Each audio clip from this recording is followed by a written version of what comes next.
repeated viewing. I remind members that they are required to stand when speaking unless they are unable to do so, as this makes it easier to be heard. The use of mobile communication devices in the chamber is allowed as long as they remain in silent mode. Anyone present is able to film, photograph or take sound recordings of today's meeting, provided it is done in a way that does not interfere with the proceedings and that flash photography is not used. Before we proceed with the formal business today, I would like to acknowledge that this will be the last council meeting for our interim Chief Finance Officer and Director of Property and Finance, John Hooton. Before he formally hands over to the reins to our new Chief Finance Officer, Elizabeth Griffiths, John joined Brighton and Hove City Council this time last year upon the retirement of Nigel Manville. Over the course of the last year, the Council has benefited from John's incredible experience and skill in steering the organisation through challenging issues, building immense trust and respect from all who have worked with him. John, thank you from all of us.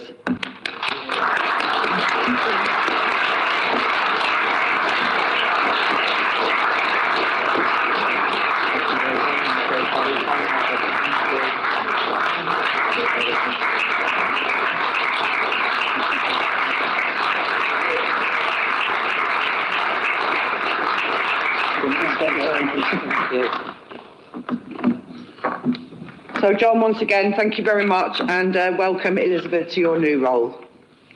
There is Elizabeth.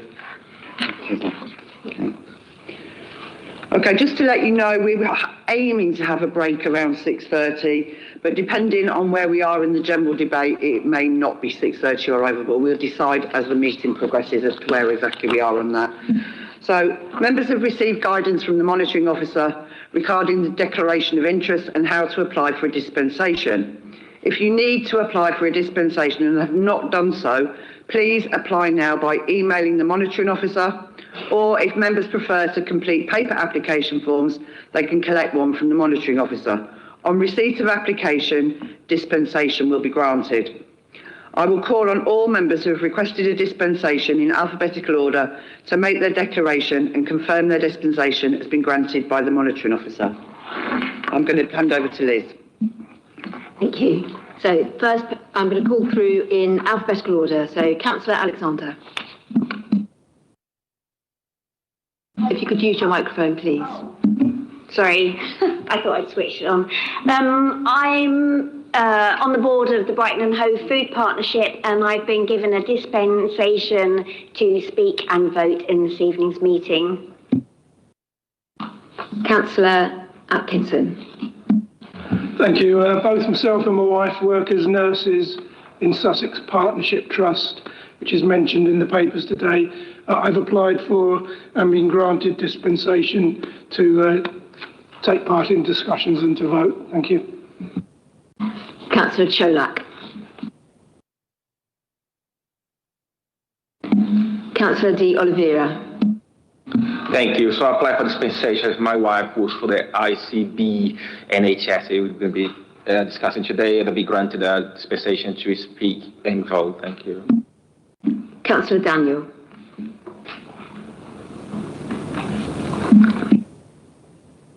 Thank you. Councillor...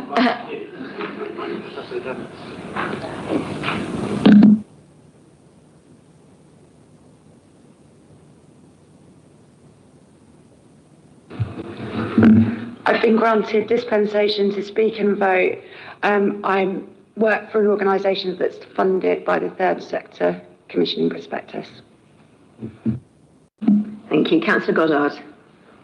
I've applied for and been granted dispensation. I chair East Brighton Trust, and my wife works in the family hubs of Brighton and Hove Council. Thank you. Councillor Helliwell. Councillor Hewitt. Thank you. I'm employed by Sussex Partnership NHS Foundation Trust, and I'm also the treasurer for the branch of the Unison for Sussex Partnership. As a result of this position, I receive an honoraria payment, which is a discretionary payment made to elected members of the committee to recognise the voluntary work for their branch, and I've been granted dispensation. Thank you. Councillor McGregor. Thank you. I've been granted dispensation as my job is paid for through the housing department. Thank you. Councillor Mewton. Thank you. I've been applied for and granted dispensation because I'm an allotment holder and my wife Anna Mewton is a trustee of the Hangleton Knoll project. Councillor Nairn. Thank you. I've applied for dispensation because my partner works for Brighton and Hove City Council and is seconded to the NHS. So I've applied for and received this dispensation to speak and vote. Thank you. Thank you. Councillor Parrott. I've applied for dispensation because I'm the LA appointed governor to Sussex Partnership Foundation Trust. Thank you. Councillor Robbins. Thank you. I've applied and received dispensation. I'm a plot holder, an allotment holder, and I also chair the Fresh Start charity in Portslade. Councillor Shanks. Yes, I have been granted dispensation. I'm on the Royal Pavilion Trust. I'm a trustee of Brighton Youth Centre, and I also have an allotment. Thank you. Councillor Sykes. Thank you. I'm on the board of Brighton Hove Food Partnership, and I've applied for and been granted dispensation to speak and vote in the meeting today. Thanks. Thank you. Councillor Thompson. I've applied for and been granted dispensation because I have an allotment that I rent from the council. Thank you. Thank you. Councillor Wilkinson. I have applied for and been granted dispensation to speak and vote at council today based on the following interests. I rent an allotment from Brighton and Hove City Council. My partner is employed by Brighton and Hove City Council, and I am employed as a manager at an adult social care provider charity, which may be affected by the budget, and this charity supports adults who attend Wellington House. Thank you. Thank you. Councillor Grimshaw. I have a relevant disposable pecuniary interest for which I have been granted a dispensation to speak and vote.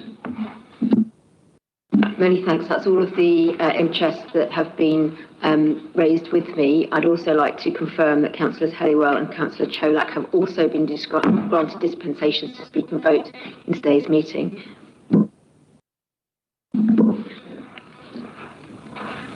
Councillor Robbins.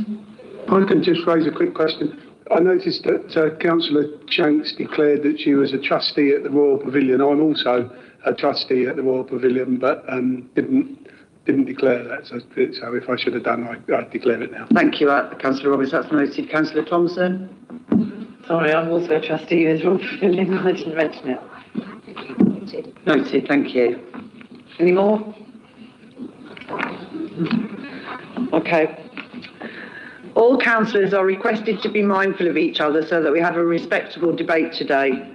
I would like to draw members' attention to the procedural notes which were circulated to members in advance of this meeting and is published in Addendum 2. This is the process that will be followed, and I will now invite the Leader of the Council to move the motion to suspend the Council procedure rules. Councillor Taylor will formally second the motion. Councillor Sankey. Thank you, Madam Mayor. I move that council procedure rules be suspended to the extent necessary to enable today's proceedings to be conducted in accordance with the special budget procedure circulated to members and published in the addendum. Councillor Taylor. Formally second. Thank you, Councillor Taylor. I will now put the motion to suspend council procedure rules to the vote using the electronic voting system. Please remember to select the blue person on the screen to start and then choose the appropriate voting. You just bear with us a second.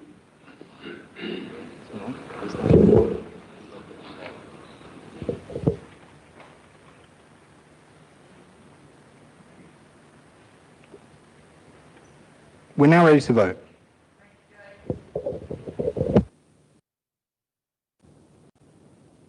Systems.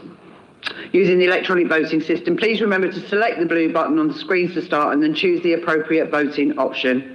Thank you.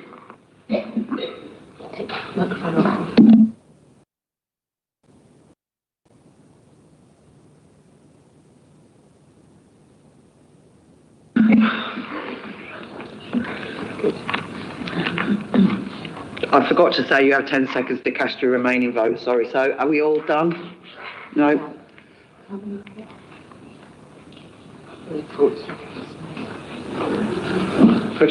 Oh, yeah. Fowler.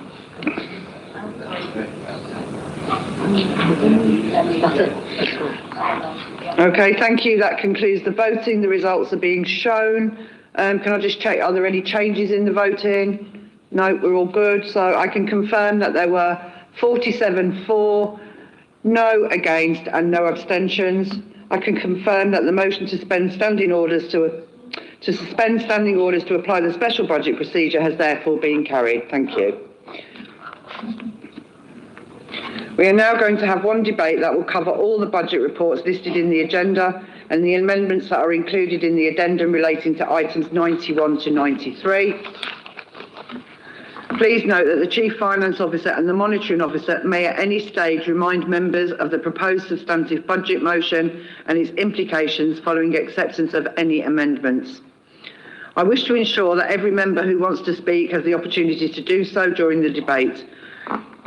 And I will call for a refreshment break at around 7:30 for half an hour, and I will call a further break later if that's needed. So it may be 6:30, it may not be 6:30, it may be a bit later. I ask members to keep to the allocated time limits to the speaking so that everyone can speak who wishes to. Thank you. I now call on Councillor Taylor to present and move the administration's budget proposal for 2026-27, together with the Labour Group Amendment 1, which can be found on page 13 of Addendum 1. Councillor Taylor.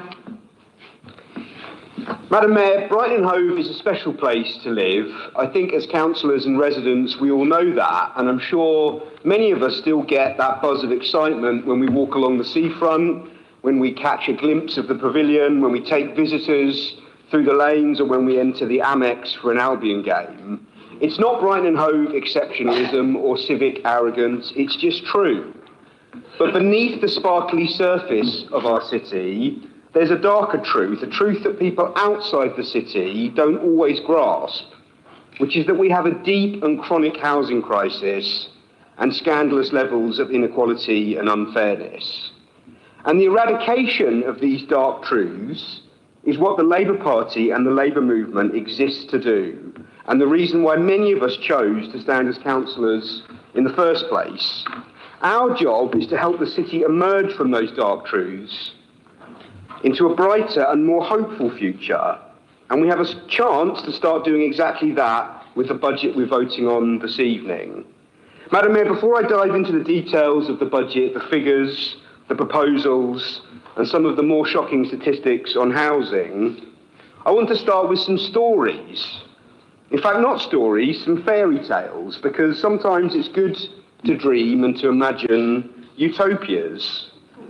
The first fairy tale was told by Councillor Robbins in a council meeting last year. It was a tale of him growing up in a council property, surrounded by working families, also living in secure social housing. In this fairy tale, in the 1960s, his sister became pregnant at 16 and went to a mythical council to inquire about housing, to which the response was, "Here's 3 sets of keys for houses round the corner. Go and have a look, then pop back and let us know which one you like best." Or how about these fairy tales that have been dreamt up by my family? A fantasy story of my mum in her early 20s living in London, a few years into her first job, living in a housing co-op, or was it a squat, but facing the prospect of forced eviction. The laughable idea that she might go to the local council and, despite not being high up the priority list, be told that she would be welcome to take a secure tenancy on a choice of hard-to-let properties that other prospective tenants had turned down. Or finally, the fairy tale that my parents might move back to Brighton when they had me and buy a small 3-bedroom house with their jobs in adult social care and as a radio technician. A mortgage that wasn't 5 times a multiple of high incomes, but indeed 3 times multiple of 2 modest incomes. And to thousands of households and individuals in this city, these stories are fairy tales. They are unachievable dreams. But the crazy thing, Madam Mayor, is that of course these are not fairy tales. They actually happened. And the places that were mentioned are not mythical utopias. They were Portslade, Lambeth and East Brighton. And they happened within living memory. And so we have to start demanding, in fact, that if the country had the will and the ability to build 2 million social houses in the decades after the war, and if the country had the will and the lack of sense to decimate that social housing from the 1980s onwards, then we can absolutely choose, as a society, to reverse the current housing disaster and to rebuild social housing, affordability, security, and decent lives for ordinary people.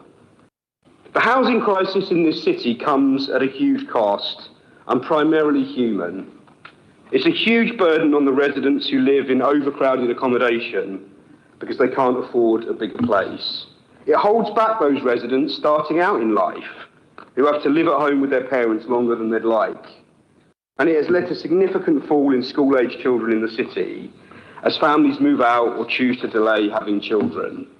And of course it causes the unacceptable anxiety and distress of homelessness and the prospect of temporary and emergency accommodation for too many. The human cost of this crisis is our primary concern, but of course there is a financial impact that we must consider as a council. This evening, councillors are asked to debate and vote on our general fund, our capital strategy, treasury strategy, and our HRA budget.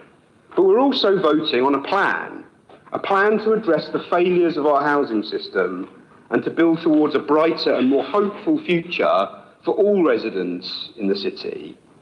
Let's be clear about some of the numbers. The overall general fund is going up by about 8.5 million year on year. But at the same time, the housing crisis of decades in the making is manifesting as extreme financial pressure on the council. In last year's budget, we assumed that the general fund cost of temporary and emergency accommodation would be £8 million. And that's a net figure after housing benefit. In this budget, we forecast pressures of nearly £20 million, more than doubling. And the most ridiculous part of this whole story is that every single penny of that forecast £20 million would be going to private landlords. A ludicrous transfer of public money to private hands to paper over the cracks of a failed housing system. We should also be clear that simply funding that amount of money, increasing to 20 million or 30 million or even further, is not progressive. Indeed, it is the opposite of progressive. It takes public money that could be used for any number of things and transfers it to private landlords. What we have to do is fix the underlying issue. We have to reduce homelessness, provide more affordable housing, and build up a stock of council-owned temporary accommodation in the short term to ensure public money is retained in the public sector. And that's why we're proud to propose a budget this evening with 112 million of planned investment in new housing stock, the largest amount by some distance in recent years. And that's why we're making use of exceptional financial support to ensure that our budgets are protected and that we have space to properly address the issue. And it's why we've put together a plan to accelerate our home purchase programme, to rapidly increase the numbers of properties available to house homeless Brighton and Hove families. Now, fixing this issue is not just important for the families involved, although of course it is, and so that we stop giving money to private landlords. It's vital that we fix it so that we can stabilise our overall budget and, importantly, keep delivering our ambitious programme and improving council services. Tackling this underlying issue and managing our budget allows us to invest the 8 million that we have planned and in the budget to fix potholes, resurface roads and repair dodgy pavements. It will mean we can invest 2 million in parks, open spaces and sports facilities. It will mean that we can continue the improvements to our refuse service and the rollout of recycling and food waste collections after years of inaction on these issues. It will allow us to keep open 13 toilets that we've refurbished and reopened, and potentially more to follow. And it will allow us to maintain and expand our major investments in regeneration of the city, renovating Madeira Terrace and revitalising our eastern seafront supporting the Royal Pavilion estate, finishing Valley Gardens 3, investing in coastal protections, and yes, getting spades in the ground and toes in the pool at a brand new King Alfred Leisure Centre. Madam Mayor, our refresh council plan, we described how we were building a better Brighton and Hove for all. The building part of that statement is important. Building new houses, building new sports facilities, new roads, new play areas, and improved public realm. But the better city for all part is equally important, because the reality is that tens of thousands of residents do not always get to share in the successes of our city. We are an unequal city, where life outcomes for residents from deprived backgrounds are way below what is seen in other parts of the country, which is why we've just launched a review into inequality and life chances in the city. Not because we love reviews or theoretical strategies, quite the opposite, in fact, we prefer action, but because of the simple acknowledgement that what has been tried over 40 years in this city has not worked. Education and employment outcomes for our deprived residents are unacceptable, and comparatively so. We want new ideas, perspectives, and we want to challenge the city as a whole to meaningfully tackle this unfairness. Because the financial pressures we face, driven by a broken underlying housing system, and because we acknowledge that costs cannot keep rising exponentially, we also have to consider how best to provide services and how to achieve our ambitions. And this means changes in some areas, which are reflected in the budget papers this evening. I want to give a very clear message to our fantastic council staff. As councillors, we understand that many services are under pressure, and that this translates into pressure on frontline workers. We also know that reorganisations and service changes can be unsettling and stressful. I want to be very clear. Wherever there are staff or external consultations, they are meaningful.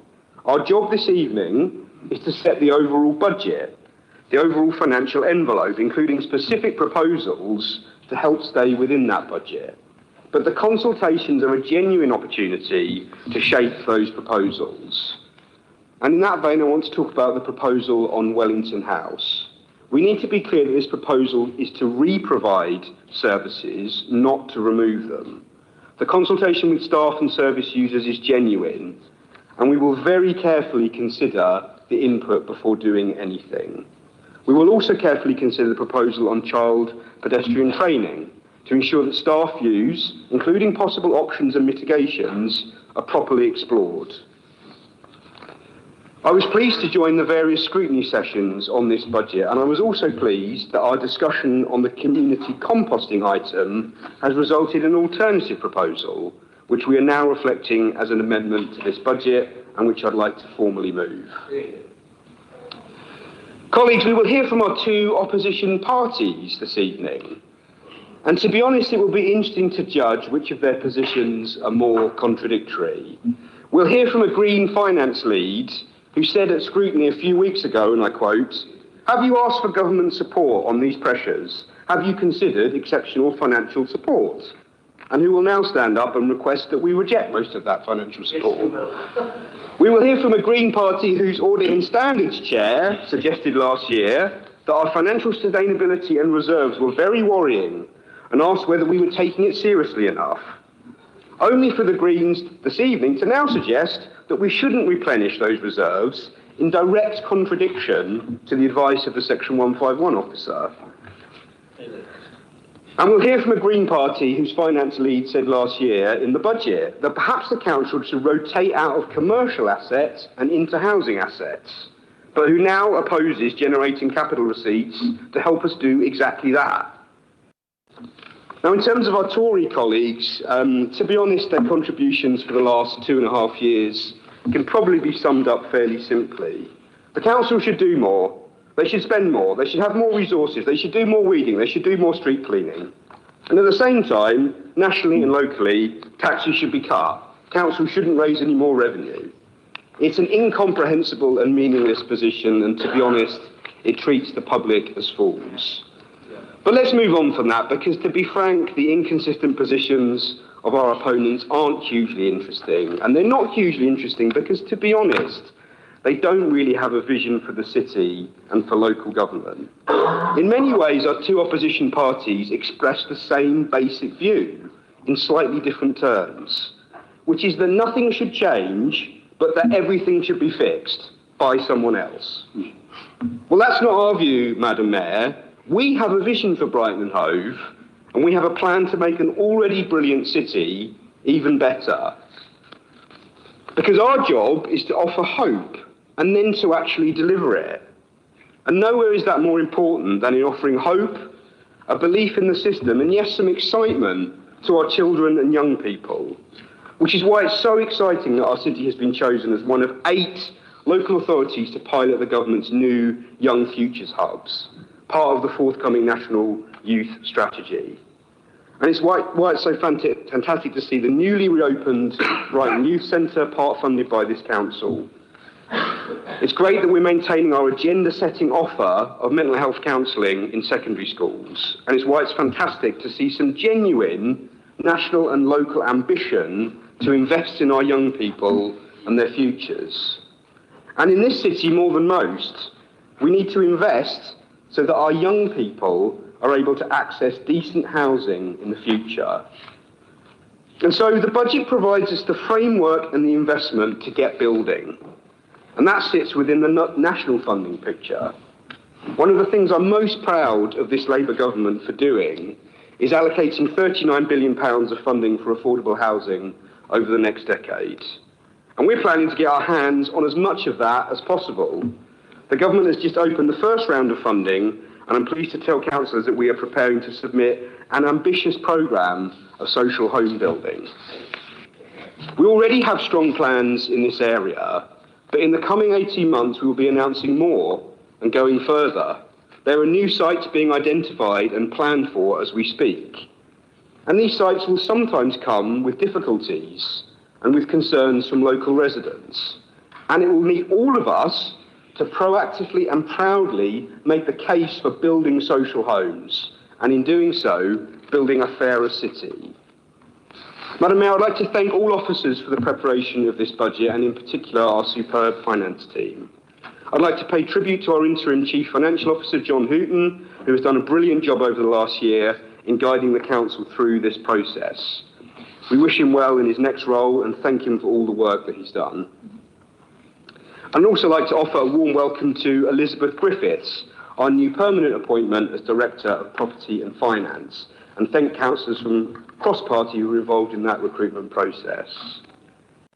Madam Mayor, what we're voting on tonight is a plan to build a better and fairer city.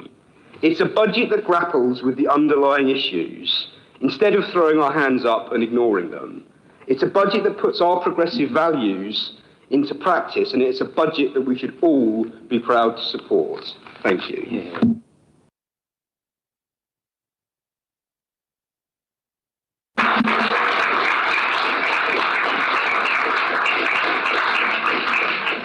Thank you, Councillor Taylor. I now call on Councillor Sankey to second the administration's budget proposals and the Labour Group Amendment 1. Councillor Sankey, you have 5 minutes. Thank you, Madam Mayor. Madam Mayor, I stand before you today to formally second our third Labour budget as a majority administration. Politics is about choices, and tonight's budget is about taking responsible decisions that give expression to our Labour values, tackling inequality, supporting those in greatest need, and investing in our city's future. The proposals before you set a balanced general fund budget for 26-27 and an ambitious capital programme. We prioritised social care, homelessness and core neighbourhood services while delivering over £20 million worth of savings and efficiencies through service redesign, better commissioning and income generation. And we welcome the support of our Labour government in granting our request for an additional £15 million while we fix the foundations. As Councillor Taylor says, while decent affordable housing used to be par for the course for everyone that lived in the city, Brightonians of our generation have not had this guarantee. I've lost count of the number of mothers of my age that I have visited and sat with, hearing the trauma of prolonged experiences in temporary accommodation, the trauma of children growing up without a secure home to build their confidence and opportunities, and the trauma of families crowded together, unable to have space, dignity and privacy that should be their birthright as Brightonians. So this year we will invest more than ever before in housing, building, purchasing and developing a pipeline of projects that will make Councillor Taylor's fairy tales of yesteryear a modern and lived reality for our residents. We will protect our council tax reduction scheme for those unable to pay, and we will support our care leavers, expanding our offer to ensure better support into the workforce. We will continue reopening public toilets closed by the Green Party, continue restoring our heritage assets, including this year seafront shelters, and we will invest more in our streets, keeping them cleaner, and more in our roads, resurfacing more of them and filling in those Tory potholes one by one. We will launch a civic training programme for our black and minoritised residents to improve representation across the city, protect anti-racist work in schools, and go for City of Sanctuary accreditation. Madam Mayor, I appreciate that while we believe that the change and transformation in this budget will lead to positive outcomes for our residents, I recognise that change, for example, our proposals on the re-provision of services currently provided by Wellington House, will cause anxiety for our valued residents who use that service and for our outstanding staff that provide it. Change is never easy, and I commit that we will listen and co-produce the future of our learning disability day services with those who use them. I want our outcomes to be even better, and I think that is something that can be achieved. Madam Mayor, tonight we'll hear from the doomsters opposite, who will make false claim after false claim about the Labour Party, intent as they are on punishing us or replacing us. Yes, that's right, a party with no progressive record to speak of, that has never lifted a single child out of poverty, believes it's on a progressive moral crusade to replace the Labour Party, the single most important movement for progressive change this country has ever seen. Madam Mayor, no wonder they want to legalise hard drugs. They are clearly getting high on their own supply. But it's a fiction. Their amendments would bring back pavement weeds, scupper our ability to use capital receipts for housing transformation, and staggeringly mean that this council could not set a legal budget. In the impartial words of the officer assessments on their amendments, the increase in weeds would impact accessibility of pavements and walkways, particularly affecting people with mobility-related disabilities. But it's their third amendment this evening, Madam Mayor, that honestly leaves me speechless. Not content with running this council's finances off a cliff in their last disastrous administration, they now propose asking government for less money for Brighton and Hove. This would result, and I quote, in a budget that could not be signed off by the Chief Finance Officer. The chaos, incompetence and hypocrisy of Brighton and Hove's Green Party knows no bounds, making false claims about austerity when we and our Labour government are doing the opposite. We are increasing spending on public services in real terms. The Tories, well, at a time of increased community tension and climate crisis, in their wisdom, their amendments would slash equality, diversity and inequality, the equality, diversity and inclusion budget, disincentivise active travel, make trade union workloads unsustainable, and slash our progress on net zero. Regression, regression, regression. Madam Mayor, I commend this budget to the Chamber.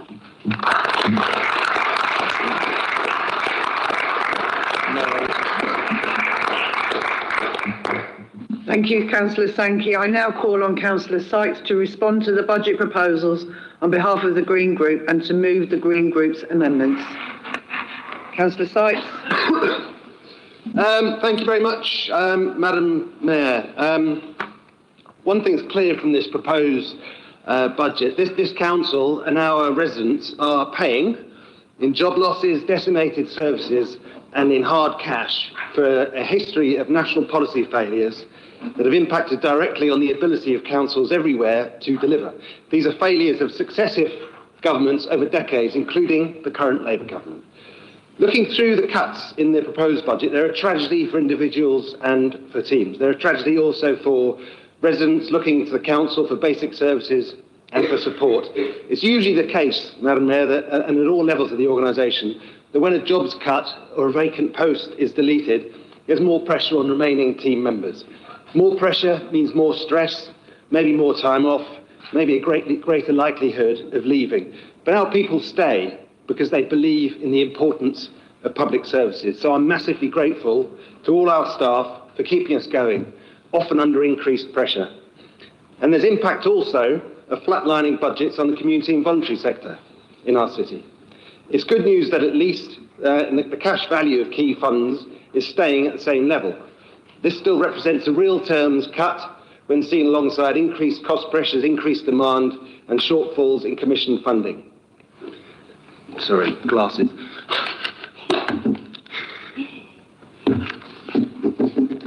Looking at savings, Madam Mayor, for example, through income generation, renegotiation of contracts, demand management, I worry about achievability. We know that in this financial year, we expect that more than a third of planned savings will not be achieved. If the planned savings for the next financial year are not achieved, of course it's back to Plan B, which is more cuts, more frozen vacancies and more in-year paralysis. Why are we and others in such a bad place with demand-led pressures? These national level failures I talked about, these slow-motion train wrecks ignored by successive Tory, Lib Dem, Labour governments. The costs of the housing crisis and of social care are now impacting on all councils, to the extent here in Brighton and Hove that we have to sell assets and borrow millions just to stay afloat for another year. I had a look at Barnet Council's budget papers this week, and there's a familiar paragraph with an ominous ending. Barnet, by the way, have asked for and been granted 79 million in EFS.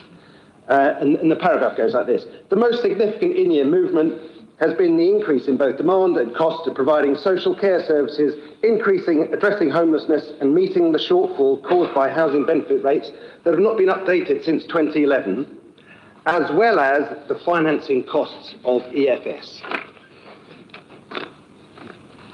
There are immediate actions available to national government on the housing crisis and social care that will reduce stresses a bit. For reasons unknown, these actions haven't been politically expedient for this Labour government or for previous governments. On the housing crisis, right to buy should be wrong to sell. This flagship idea of Margaret Thatcher's was an absolute disaster. 1 million council homes sold, average discount 44%, cash receipts 51 billion, value now would have been 430 billion. Half the homes sold under right to buy are now rented out at market rates from private property portfolios, making a mockery of the original intent to create a home-owning democracy. Labour have curtailed right to buy, but won't stop it. This council has lost between 50 and 100 homes each year under right to buy. We need our housing assets for the reasons Councillor Taylor outlined. Our social housing, we need that to stay in public hands to help address our housing crisis. Why doesn't Labour have the guts to stop right to buy? Housing crisis, short-term lets. We had a great task and finish group here in Brighton and Hove and cross-party agreement on the way forward. Airbnbs outnumber homes for long-term rent in our city. Labour MP Rachel Maskell put it very well when she presented her bill on regulation of short-term accommodation at second reading, October 2022. Rural, coastal and urban communities are at the centre of an extraction of wealth and housing that is leaving destitution and despair. For the government not to licence short-term holiday lets, but to just register them will let landlords off the hook and deepen the housing crisis. But after October 22, nothing happened. Rachel Maskell lost the whip, was then allowed back. The bill may be coming back in a different form for a reading in March 26, but that seems to be on a day when Parliament isn't sitting. Why is this not more of a priority for our Labour government? On social care, the King's Fund, the Nuffield Foundation and other august bodies agree that Brexit and migration are significant factors in driving costs and quality down. There are 110,000 unfilled vacancies in social care. This affects the viability of social care providers, the thresholds of care provision, and it impacts on council budgets. Easing migration and reversing Brexit don't seem to be amongst Labour government priorities at the moment. Now, I've got genuine admiration and respect for the Labour finance lead, but I think there are questions to answer about the presentation of this budget. This is a smoke and mirrors budget, Madam Mayor. And we're getting smoke and mirrors this week from Labour nationally. The letter on Monday from Minister of State Alison McGovern approving EFS for local authorities boasted of its largesse in providing an increase in core spending power. It didn't mention, of course, that most of this largesse will come from local taxation. We're actually getting less from Alison McGovern over the settlement period. So local smoke and mirrors, the in-year position. 3 years ago, As Councillor Taylor and Councillor Sankey mentioned, the council budget was overspent by about 3 million. We have to use reserves to meet the gap. A bad position to be in, and for many of the reasons outlined by colleagues. We Greens never heard the end of it from Labour. This year at TBM 9, the budget is forecast to overspend by 4.861 million. But hang on, that's only after Labour have used 3.891 million, page 22 of the papers, if you'd like to refer to it, in reserve. So the real in-year gap at month 9 between budget and spend before using the contingency pot will be more than 8 million. Not just a bad position to be in, Madam Mayor, that's unprecedented and catastrophic. Because to meet the remaining gap this year, Labour need to use 3.2 million raised from selling buildings. That money from assets owned by all of us should be used to invest in the city, not to pay the rent. Then there's the brief mention of about 5 million housing benefit subsidy pressure, page 15, if you want to have a look. Evidently an administrative error somewhere along the line, made more likely by pressure on emergency accommodation and temporary accommodation and changes in accommodation categories, but a massive impact across years. Part of this is about whether providers are registered or not, and I understand that Base 1, who were hurriedly given a 19 million contract earlier this year, are not a registered provider, so that's a material fact. Please can we know more about this error and whether we can learn lessons, for example, about the impact of so-called back office cuts and savings. Then there's an all too brief mention of another in-year pressure called a planning legal challenge, but no figures given, no detail, maybe a million, maybe more. We all know what this was, Madam Mayor, and to lose a 6 or 7 figure sum on this is hard to comprehend in the context of our financial pressures. All councillors know the costs, know the risk of cost and appeal in planning decisions, and these costs go up massively for large complex developments. Why aren't we being given this detail and figure for costs? There's more about Labour smoke and mirrors when I come to amendments, but maybe the main issue I have with the budget presentation is a feeling of denial from Labour about the true precariousness of our finances when we have to sell assets to balance this year's books and borrow millions to balance next year's.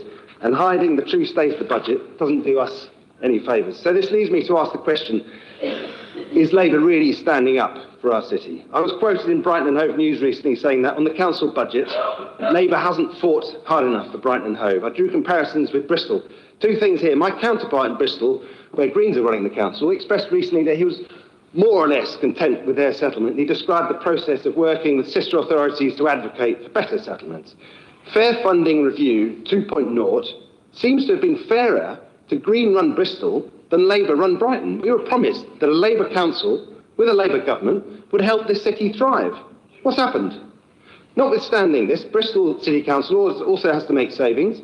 I've been told that after Greens took over there, the achievement of savings in year rose from 65% under Labour to 85% under Greens. Here in Brighton Hove, Labour's in-year savings achievement is currently running at about 65%. Roll on May 2027, Madam Mayor. To the amendments. Amendment 1. In 2019, Labour's local election manifesto committed to ending glyphosate use in Brighton Hove. In 2024, the Labour administration brought glyphosate back in. We understood from Councillor Rokins, who's not a fan of glyphosate, that this would be for a limited period and possibly over the suggested transition period of 3 years. This while alternative methods for controlling street weeds were identified, including community opt-out groups.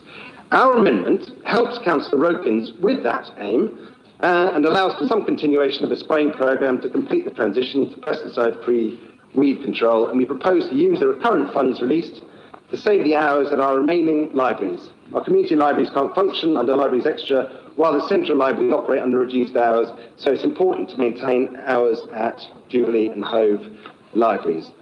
Amendments 2 and 4 are aimed at addressing both accommodation. So Amendment 2, firstly, a study and a report looking at the feasibility of using, on a temporary basis, any and all Brighton and Hove Council empty buildings for emergency and temporary accommodation, looking at compliance, planning requirements, construction cost, benefit cost ratio. We need to know what's possible. On short-term lets, it's not always easy to identify from online platforms exactly where the lets are. So a targeted part-time role will cross-check the online short-term let offer with what's actually out there and report back. Can we identify the properties? Can we cross-check these against council tax and business rates databases, companies' house records? Maybe we can move on this in advance of changes in national legislation to introduce some clarity and fairness into short-term lets in our city and start to increase the number of private homes for rent. And we propose that the limited funding here largely comes from a reduced number of individual co-pilot licences. So this is partly also an expression of concern about AI and how we use it, but principally asking the question about the best use of our limited resources. Let's treat the housing crisis as the existential crisis it is, mostly for the people who are made homeless in our city, but also for our council and its financial status.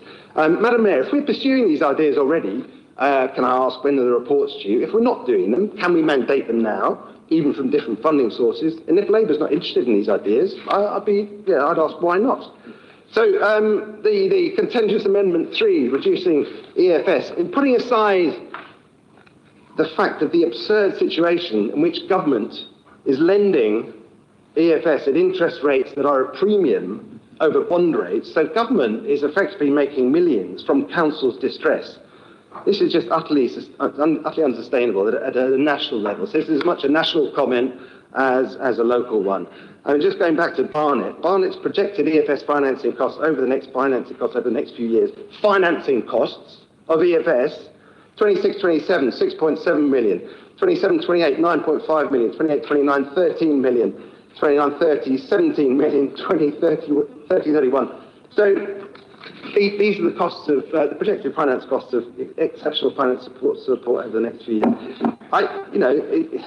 It feels like a dangerous road to go down, Madam Mayor. But what we find odd about our need for EFS is its proposed use. Page 24, if you want to have a look. About 6 million to balance next year's budget. OK, accepted, unavoidable. 9 million to top up reserves. Of course we need to top up reserves, Madam Mayor. No argument with that at all. But borrowing at 6% to do that. I'm a great fan of Martin Lewis, but I never heard him suggest that maxing out the credit card to top up the household rainy day pot was a good idea. But sadly, it seems it's not just us, other councils are doing precisely this as well. My fear is that we've not been given the full picture here. So a question for Councillor Taylor in his response: is there any prior knowledge of possible shocks that will hit us in the new financial year that we should actually be budgeting for, rather than building a general risk pot with borrowed funds? Amendment 4 is, you can have a read of business taxes and just leaving no stone unturned when we're looking for the best possible return on the investment that we make as a council in reducing those massive pressures. So I move those amendments, Madam Mayor. And in summary, I think we're in agreement with Labour on the big pressures and investment. Councillor Sykes, is your microphone gone off?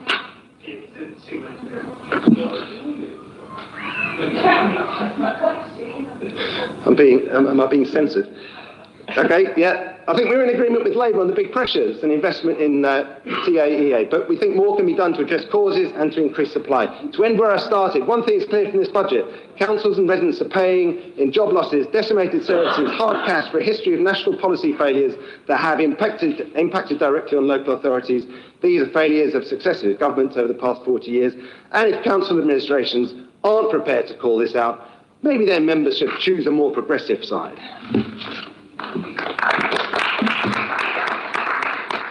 Thank you, Councillor Sykes. I now call on Councillor Shanks to respond to the budget proposals and to second the Green Group's amendment. Councillor Shanks, you have 5 minutes. Thank you, Madam Mayor. Can I just ask before I start, is that timer, because I can't really see that timer unless I look there, and I'm looking.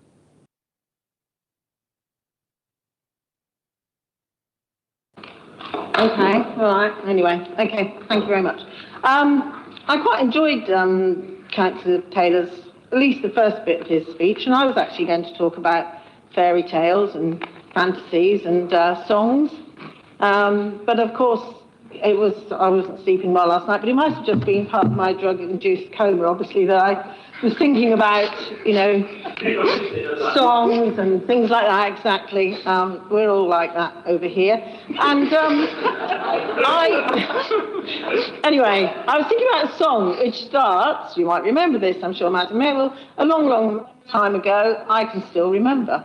Remember that song? Anyway, I was thinking about when I first got my first ever job, and it was in local government, around the time of American Pie, so it's quite a long time ago. So I do feel really sad today, because I do feel that we are seeing the death throes of a once great institution, local government, providing for our citizens literally cradle to grave. As we've heard from Councillor Sykes and actually from Councillor Taylor in terms of the borrowing, over 30 local authorities, and over 100, some are borrowing over £100 million. Councils are paying an average of £1 in every £5 to service debt. As we've already said, it's just a ridiculous system that we're borrowing money and then the government's making money out of lending money to us to fund public services. This budget pushes the worst cuts into the future. Multi-year settlements haven't changed that, and over half of councils in the country don't expect to be able to meet minimum legal duties by 2028. For years, we've been talking about transformation, modernisation, crossing our fingers, reorganising, cutting non-statutory services. It's austerity. And now we were free of the Conservative pantomime. I had hoped of settling down to a serious drama with our glorious leader, but obviously this was another of my, perhaps, I'm not sure where I got that fantasy from, that Labour would actually be concerned about local government and would properly resource it. Meanwhile, the poorest in society continue to suffer from the most, from lack of decent housing, delays in support from public services such as adult social care, etc. So we're being saddled with future debt. We've got no reform of adult social care. Where is that promised review? We know that adult social care has been talking about modernisation for years. All the time that I've been involved, we promised savings. We still end up with overspend. The truth is we need to provide high quality care for older people. As the Older People's Council have pointed out at several scrutiny meetings, current plans here do not do that. Temporary accommodation costs have soared, and of course we agree that we should provide more of our own accommodation, but surely national government's failure to reform the local housing allowance and to build affordable housing, and especially to continue to the right to buy, is part of that problem. Nothing has been done about reforming our archaic system of valuation for council tax. Oh, there is something new that Labour are doing, a more remote form of government to deal with, an affront to local democracy in the form of a mayor not wanted in Brighton and Hove by Labour's overturned Steve Basson's idea as long ago as 2000. Meanwhile, vital services being lost or modernised out of existence. When the Jubilee Library was built, it's brought its own problems for us in the form of a PFI initiative, another bad decision of the Blair government. In fact, the government started all this bidding for government money and new quangos such as connections, etc. But Jubilee actually is a very successful library. We need it to be open as much as possible, not only support Libraries Extra, because it's such an important hub. If you go into that library, it's always busy. It's a valuable resource, and we do want to bring those cut hours back in our amendment. It's very surprising that the Labour administration would fail to protect such a valuable service, but they've also chosen to outsource a vital day centre at Wellington Lodge. And also the well-regarded news roundabout nursery. I find that incomprehensible. I've heard the argument that other local authorities don't have in-house nurseries. I've heard that for the last however long I've been in the council. But we protect them because we think it's important that we do have an in-house nursery for our most valuable residents. It's something to be proud of and not ashamed of. So the pride that I felt initially in working for local government public services disappeared. The council selling off assets, outsourcing, borrowing, sacking staff. And some may say there is no alternative, as some famous person said once, when national government is so contemptuous and disregarding of the needs of local government, it continues to underfund the services we all rely on. It doesn't even allow us autonomy in how we raise money. The future does look bleak today, so I'm angry with Labour locally for not standing up to their own government, but also obviously from the national government. Most of this budget is tinkering, moving public health budgets into children's services, some new youth money, which is great, but it's propping things up, selling properties instead of maintaining them. Look at what has happened to new... Thank you, Councillor Shanks. Your time is up. Thank you. Thank you. I can't see that, you see. I now call on Councillor McNair to respond to the budget proposals on behalf of the Conservative Group and to move the Conservative Group's amendments. Councillor McNair. Thank you, Madam Mayor.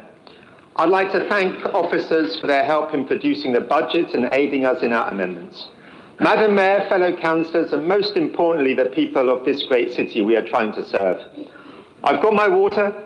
It should be something stronger. Because this year I want to tell a story of U-turns, broken promises, inequality and cuts.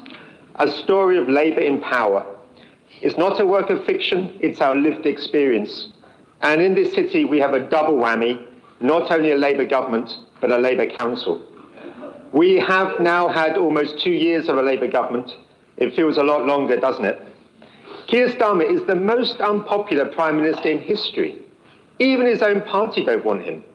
But none of them have the guts to stand up to him because they realise they would be even more unpopular. There's Angela Rayner in her Lilo, incapable of apologising for her £40,000 tax dodge, failing to meet her housing targets, hoping for Peter Carroll's seat. Is this the best they can do? It's not just Keir Starmer that's unpopular, it's the Labour Party and its broken promise of change that's unpopular. Change is the one thing Labour is good at. Let's call it by its proper Labour name, the U-turn. Now, don't get me wrong, I'm glad Keir often U-turns, things would be even worse. But it just proves Labour turns as often as a weather vane on Brighton Beach. Keir Starmer changes his mind as often as Wurzel Gummidge changes his head. What U-turns have there been? Winter fuel payments. Remember how Labour wanted to freeze your grandparents? Well, they backtracked on that a bit, but energy bills are still the highest in Western Europe. Where's the £300 cuts Labour promised? Labour planned to cut £5 billion from the welfare budget. Why? Because Labour promised to get people into jobs, to grow the economy. Now we're paying for 6 million people to stay at home on benefits. And unemployment keeps going up, doesn't it? It's 5.2% now, and the economy has flatlined. Labour U-turned a bit on the family farm tax, but not enough. They're U-turning on workers' rights. Good, because the one thing the jobs market needs right now is more costs. Not. Labour promised not to increase taxes on working people. So what did they do? Increase national insurance for employers, which in any normal person's language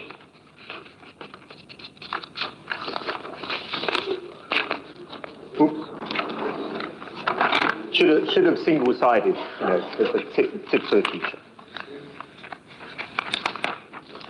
Means a tax on working people, which means fewer jobs as employers can't afford to hire more people. Labour have had to introduce a support package for pubs because Labour's business rate hikes are killing off this industry. The trade group UK Hospitality has said 1,000 restaurants, 600 hotels and 500 pubs could close this year as a result of tax changes and increases, with pubs facing a 76% hike over the next 3 years as pandemic-related reliefs are removed. That will hit Brighton and Hove hard. Labour have scaled back the promised £28 billion annual investment in green energy. Labour have dropped plans to nationalise energy, water and the Royal Mail. So people must be asking themselves, why did I vote Labour? They're just not very Labour, are they? Of course, if there were more Labour, things would be even worse.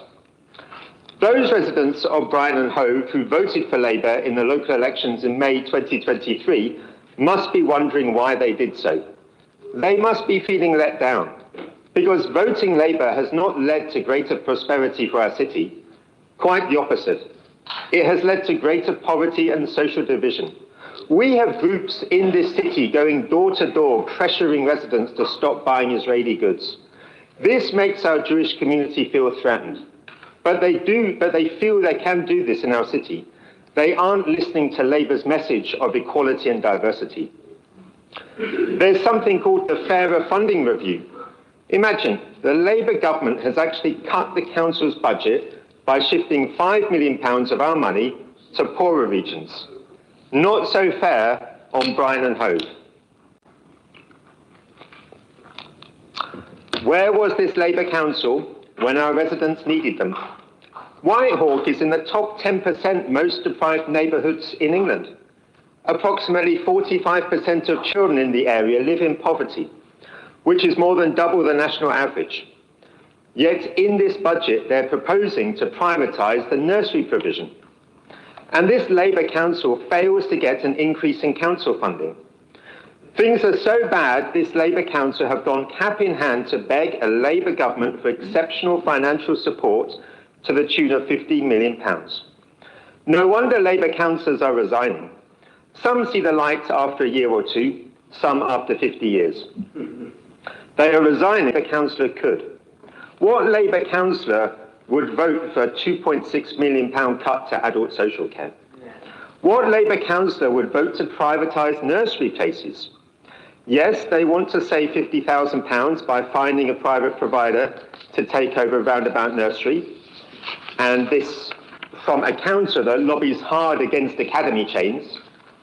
And you may have noticed that more schools are becoming academies.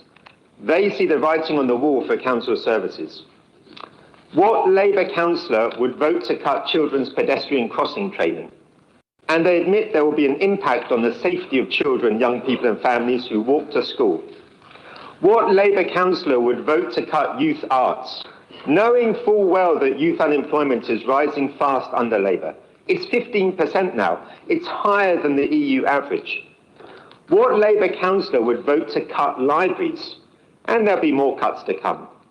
What Labour councillor would vote to cut help for the homeless? The Labour councillors in this chamber would.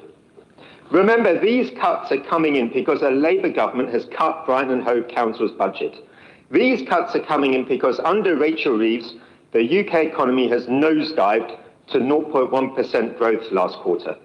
Labour's tax and spend economy, not spending in Brighton and Hove, our devastating energy costs has destroyed jobs.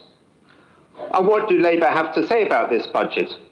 Councillor Jacob Taylor said, "This is a radical budget for an unprecedented crisis." It certainly is radical, radically bad, and a crisis of Labour's making. So Labour is spending £112 million to build and buy new homes. Building new homes takes time. There are residents living in Brighton and Hove right now who need help. Look at the state of our social housing. We know residents with kitchens where the temperature is only 9 degrees during the day. Freezing conditions. It's not going to help our schools, many of which have massive deficits because of Labour's mismanagement over many years. It's not going to pay for new teachers to help today's children. We are losing teachers in this school, in this city. Schools are closing. There's going to be a major expansion of council-owned temporary accommodation. They say it will give families stability while reducing long-term costs. But who is going to live in this accommodation? Families who are living in Brighton or asylum seekers? What guarantee do we have that they will be genuine asylum seekers? There will be £10 million to repair roads after years of neglect from this council. What that mostly means is filling potholes, not resurfacing. And how long do these repairs last? About as long as Angela Rayner in government. Councillor Moutin doesn't like us posting about potholes on Facebook. He doesn't like the scrutiny. Patching doesn't work. We need resurfacing on every road. Estimates from 85 councils project no overall increase in repairs this year. They say they are modernising council services, saving money while improving access. Whenever has saving money meant improving services? Try phoning the council after 1:30 p.m. You can't, because the phone lines are closed. The phone lines are closed on Thursdays, completely. Are there no problems on Thursday? Labour says they're protecting neighbourhood services, including waste collection, street cleaning, parks and playgrounds. But they want to cut waste collection to a fortnightly service. How is that improvement? And when the service is cut, jobs will follow. They want to introduce car park fees at local parks. They're closing libraries. How are they protecting neighbourhoods? And I quote, a targeted £15 million request to the government focused solely on accelerating investment in temporary accommodation and preventing homelessness. This is not a request. This is a begging bowl.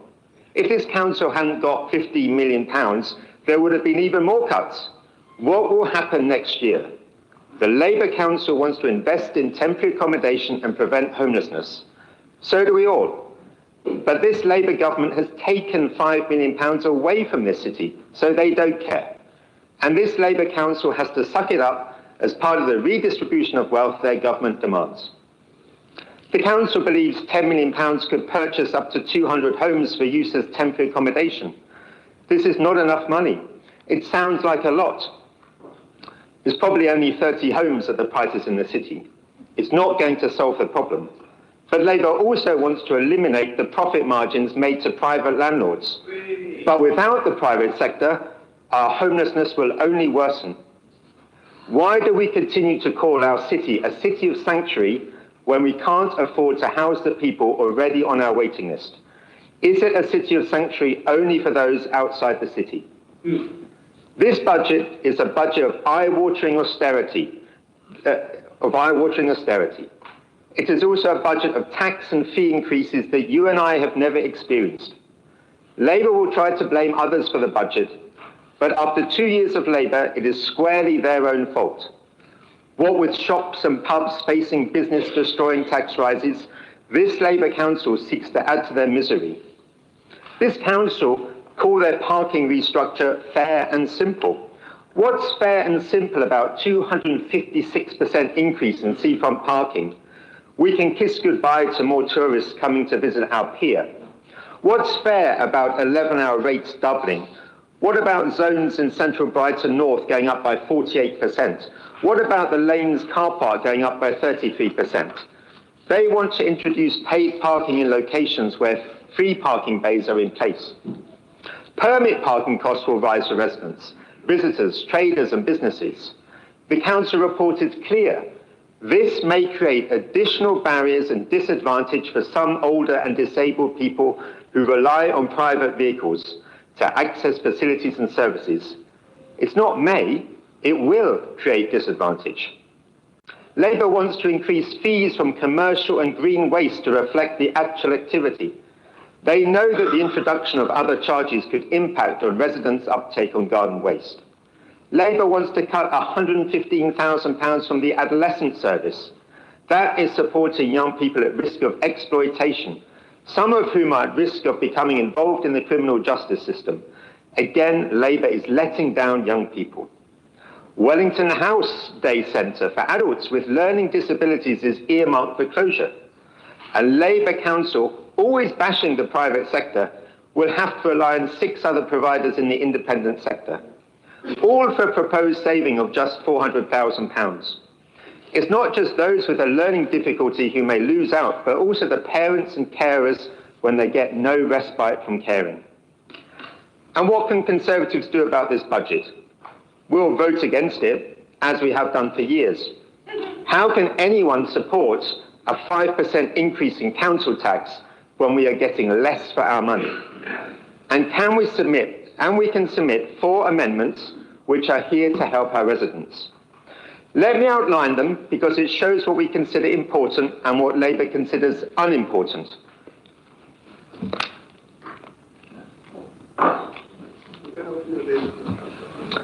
The council funds 3.5 posts each for GMB and Unison.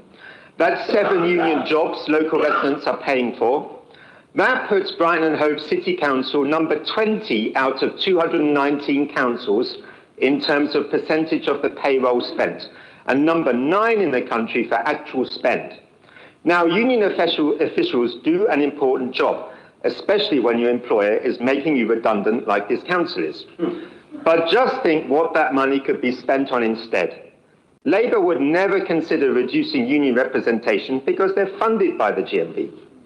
Together, the GMB and Unison have a net budget of £431,000.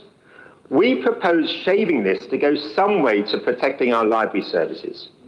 Remember, Labour have already closed 2 libraries, West Dean and Hollingbury. They are reducing hours in Hove Library and Jubilee Library. There will be more library cuts. Which is more important, 7 union jobs instead of 5? Staff or residents? By protecting our libraries, we feel we can help both. At least 60 library staff may be affected by these cuts. We are helping maintain access to books and services and warm spaces where Labour only cuts them. Not only are Labour putting up car park fees, in some cases by 256%, but they want to clobber residents and visitors when they spend a penny too. Labour wants to introduce charges to high footfall public toilets.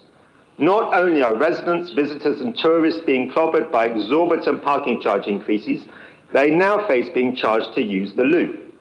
Just when shops and businesses are really struggling with national insurance rises and the cost of living crisis, Labour bringing in a charge that will hit the disabled, those with poor health and families. Where's the equality in that? It will only encourage them to go elsewhere to shop. And 50p per go isn't enough to cover the cost of installing barriers and managing the charge. The charge will only go up. Labour talk about protecting the homeless, but leave them without recourse to facilities for washing and toilets. Conservatives will protect this essential service. By reducing union staff and net zero staff, we can help keep these toilets free. Labour wants to reduce our curbside bin collections to a fortnightly service. Now, you might argue that we already have a fortnightly service, but joking aside, if they miss your collection, you'll have to wait a month for the next one. What will families do? The rubbish will be piling up in the streets. Residents will see a reduced service, but they won't see a cut in their council tax. Is Labour paving the way for cuts in the number of staff at environmental services? There is one small but important and tangible difference we can suggest. By removing 2 posts from the net zero team, 2 council officers, we can stop the council charging for replacement bins. We will reduce the financial burden on residents, which has only got worse under Labour. You need a larger bin to help you cope with a fortnightly collection. We feel you should not be charged for this. Can you believe this Labour council wants to cut funding to children's pedestrian training? In Patcham and Hollingbury, we are often lobbied, quite rightly, by residents desperate to improve crossing points. Or rather, they want to redirect this money to fund bikeability instead. Are bikes more important than children's road safety? I doubt many mothers and fathers would agree with that. What will I tell the father of the child knocked down recently in Carden Hill? How would we fund this? By charging a £2.50 a week instead of £1 to put your bike in a cycle hanger. I don't think cyclists will mind putting their hands in their pockets for £2.50 per week if they know it's going to help children cross the road safely. Labour should be trying to protect children from cuts. But this is a pattern. Schools are struggling with smaller budgets, teachers are losing their jobs, and now their youngest pupils are losing out from helping with walking to school. It will only lead to more children being driven to school and more parents feeling this council doesn't care about children. Conservatives understand the importance of child pedestrian training and would reverse much of the cut. Labour had a chance to submit their own amendments to their own budget. Last year, Labour councillors campaigned against library cuts despite voting for them in their own budget. So what's Labour's one and only amendment this time? Saving a community composting project. I'm sure it's important, but of all the cuts to libraries, to children's services, to rubbish collections, Labour picked composting. As I end this history of U-turns, broken promises, inequality and cuts, we have just learned that the government made a record £30 billion tax intake in January. Why? Because of a surge in capital gains tax, employers' national insurance contributions and higher income tax. A ludicrous transfer of private wealth to a government with no direction. Labour is impoverishing us all. But for what? To increase public sector salaries? To fritter away on energy subsidies? Question is, will Brighton and Hove residents see any of this money? Who is batting for our city? Not this Labour council, that's for sure. Only the Conservatives see real people when we look at our residents. We do not see them as a cash cow that needs milking. Thank you, Councillor McNair. I now call on Councillor Meadows to respond to the budget proposals and to second the Conservative Group amendment. Councillor Meadows, you have 5 minutes. Thank you. Thank you, Madam Mayor. I'm not going to comment much on the budget, except to say how awful it is for many of our local residents.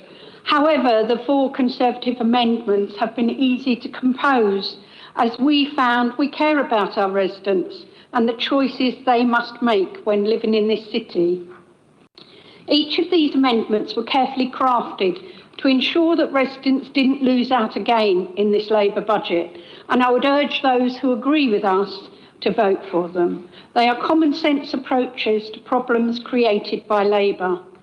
My colleagues and I are going to talk about each one of our amendments in more detail. I'm going to concentrate on Amendment 1, the one concerning small children in our city and their safety. This Labour administration, supported by the Green Party, will make planned cuts of £165,000 to the children's pedestrian training on page 12 of the Appendix 2. They want that funding to go to Bikeability, a cycling proficiency course. It is important to remember that Labour and the Greens love all cycling schemes, even when it's to the detriment of our primary school aged children. We will reverse the majority of this cut by reducing the Equality and Diversity staff budget and by increasing the weekly rate for cyclists to use the large cycle hangers around the city. We will raise it to just £2.50, Madam Mayor, per week. At the moment, it's £1.38. £1.38 a week to protect a usually very expensive bicycle. Each bicycle can be worth £1,000 or £2,000 each, but they pay just £1.38 a week. And that cost doesn't even cover the administration or maintenance costs of these cycle hangers. By raising that sum to just £2.50 per week, we can raise enough money to keep this vital children's service open for all our young children. Walking to school is supposed to be encouraged by this administration. Walking to school promotes good health and independence, yet this Labour administration rejects all that and would support a cycling proficiency instead. When my children were younger, they loved walking to school, picking up friends along the way, chattering all the time. But this is when they needed training in how to navigate the roads. They need to be taught the tools that will support them and serve them well right into adulthood. There is more traffic on the roads and they always need to be careful. But my children were given those tools and it has always served them well. And when I was little, I always remember the Green Cross code. Stop, listen, look right, then left, then right again. It has always served me well in crossing our busy roads. It's become a lifelong skill. So why are Labour denying young children from these lifelong lessons that will help to prevent as many as 10 serious accidents a year? 10 families saved from misery, 10 families safe in the knowledge that their children know how to cross the road safely. There are many accidents that are not so serious as well, and that alone would be worth the funding. But think about how many of our very young children are safely crossing roads even now due to the training they received at a time when they needed it.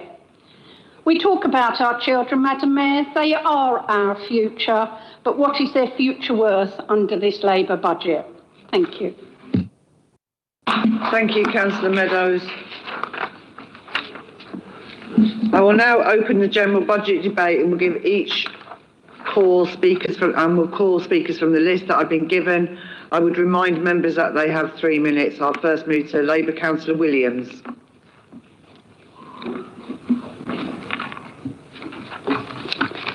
Thank you, Madam Mayor.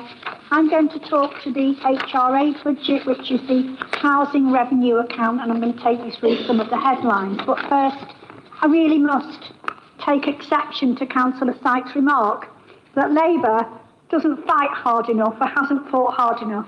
Well, let me take you through some of our successes and let me show you what we can do and what we are doing.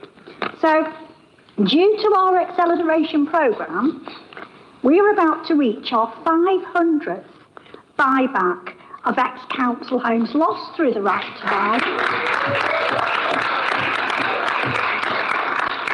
And I'm very excited to tell us all we're about to launch an exciting pilot scheme which will offer council tenants a grant as a deposit to buy any home they can and choose to off the private market, circumventing the right to buy. We're investing, just through our housing revenue account, there's more to come from government, 72 million in new homes for our city. We're building from Portslade to Rottingdean, to every single area, every nook and cranny, from derelict pubs to car parks to someone's back garden. Look out, if you've got a big back garden, I'm coming after you.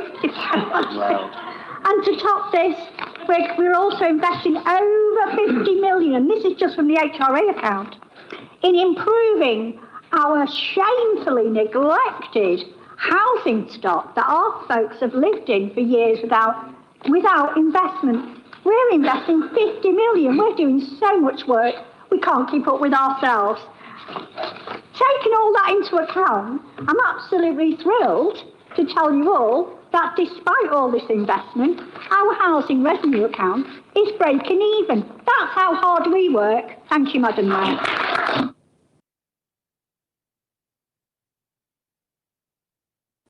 Thank you, Councillor Williams. Councillor Macleay.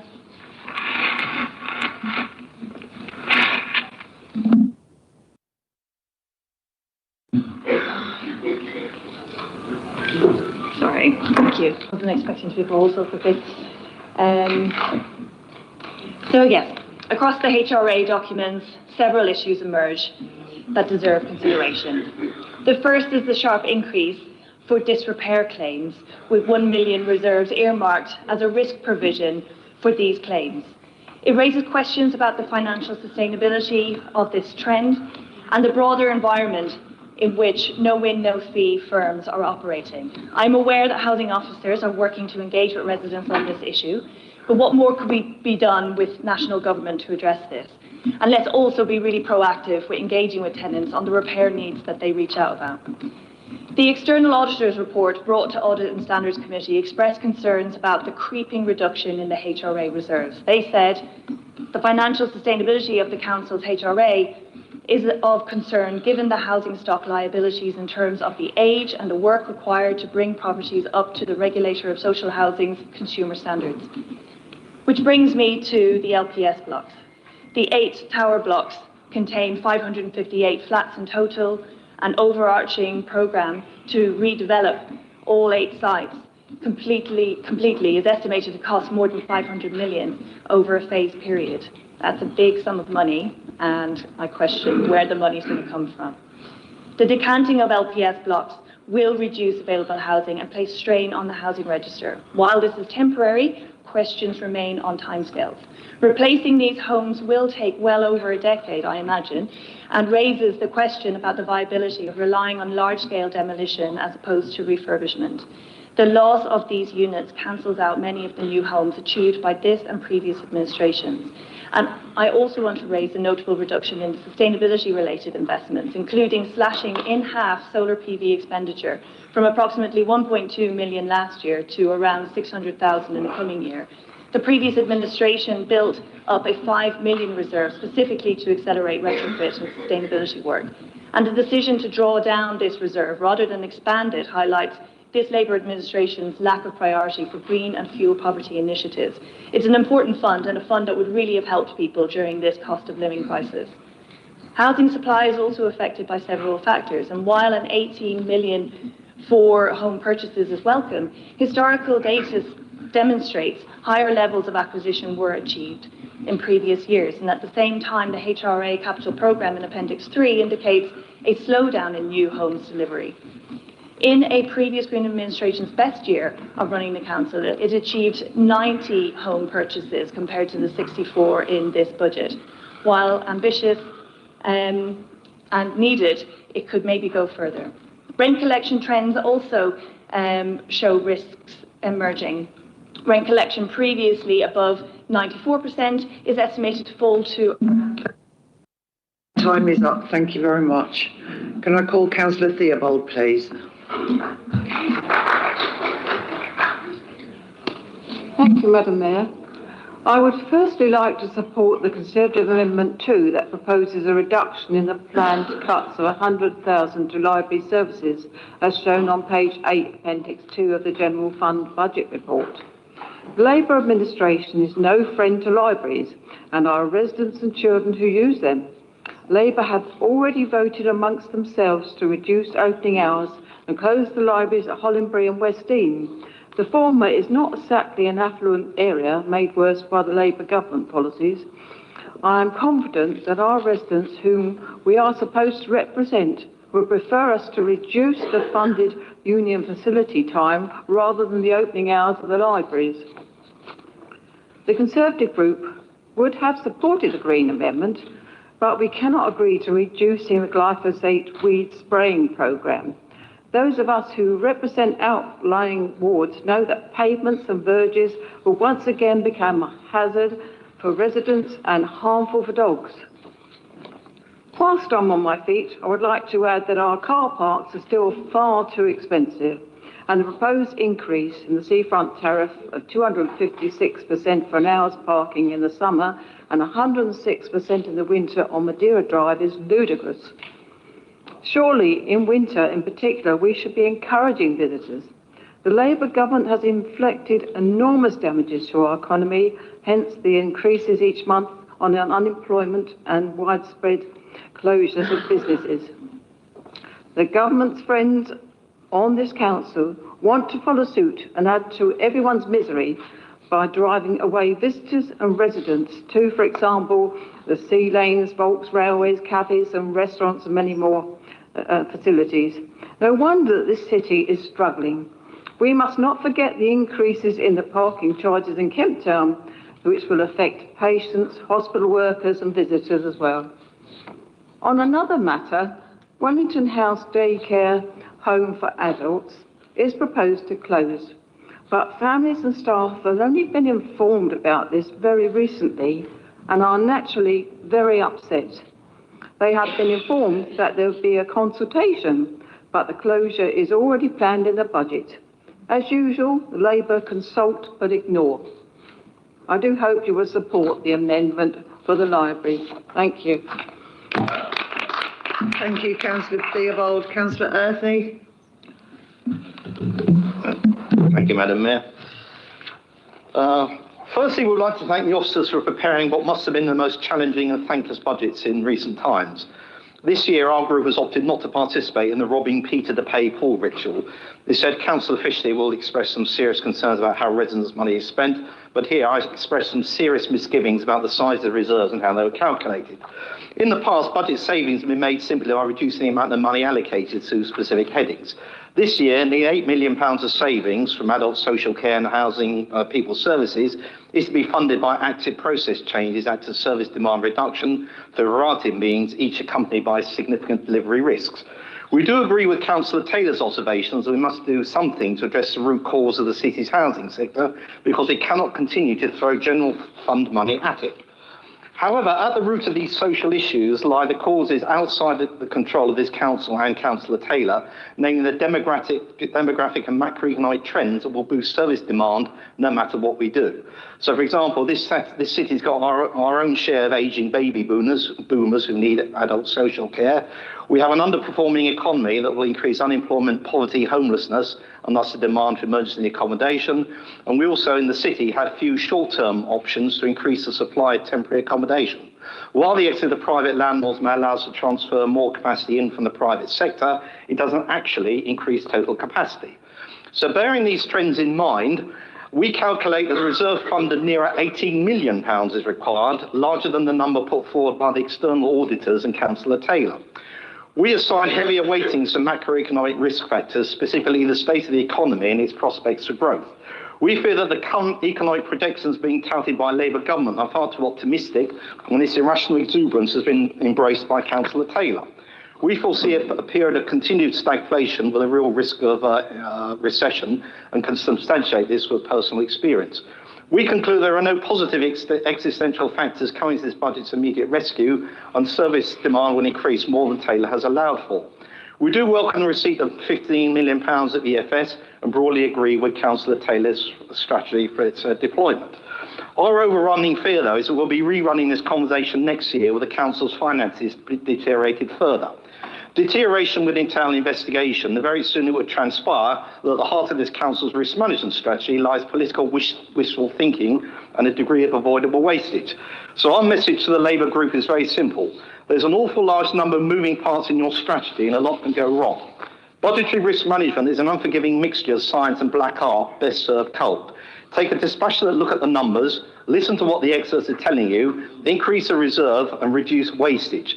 In 2027, an election year, we would take no pleasure in saying, we told you so. Residents and voters will not be so forgiving. Thank you. Thank you, Councillor Earthy. I call upon Councillor Atkinson. Thank you, Madam Mayor.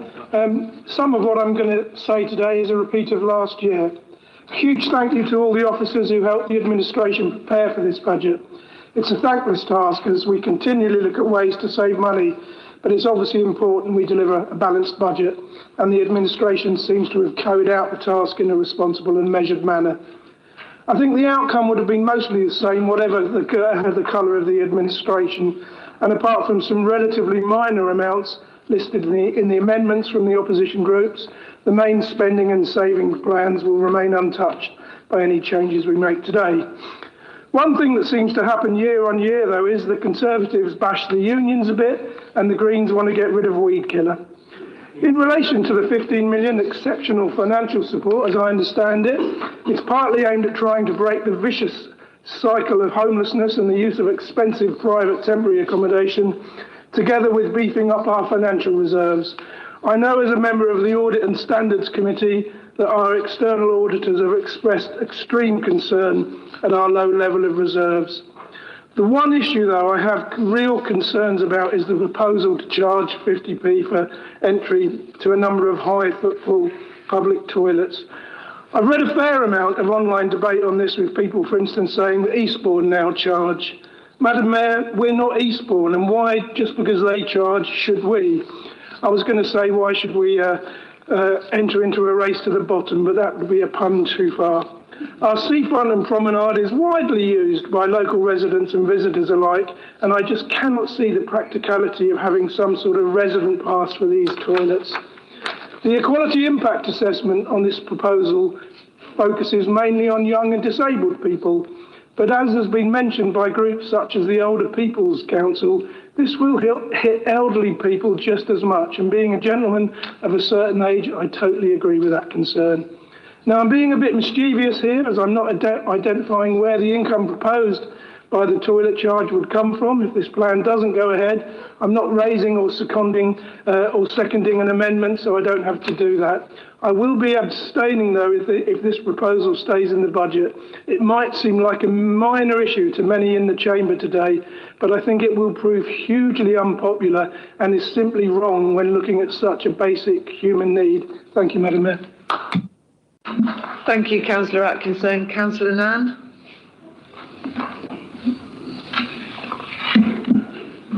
Thank you, Madam Mayor.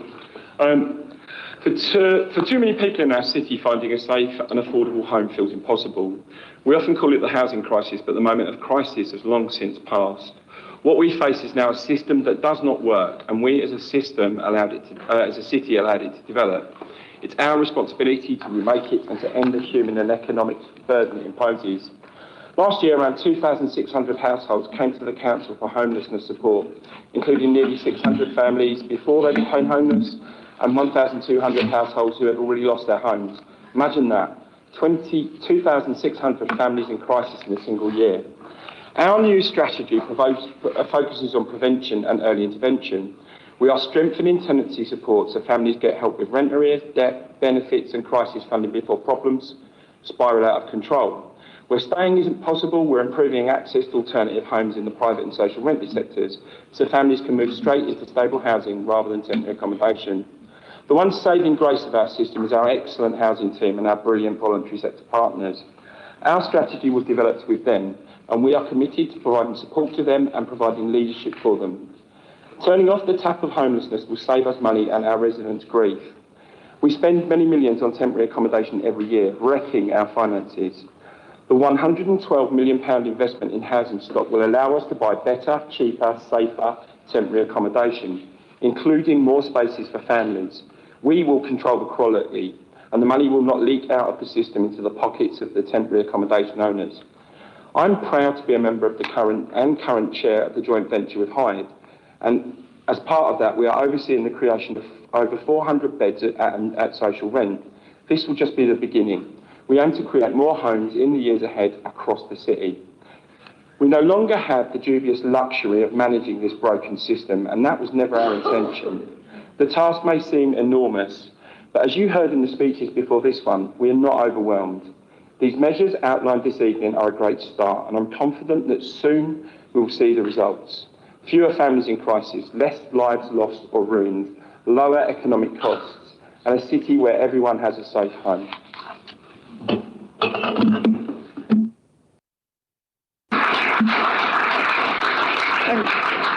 Thank you, Councillor Nairn. I call upon Councillor de Oliveira. One thing is clear from this budget, Madam Mayor. Our cities being made to pay for decades of national political failure. More austerity. Residents are paying for lost services. Staff are paying the price for stress and pressure.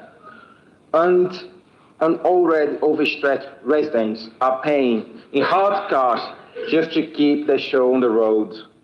More for less.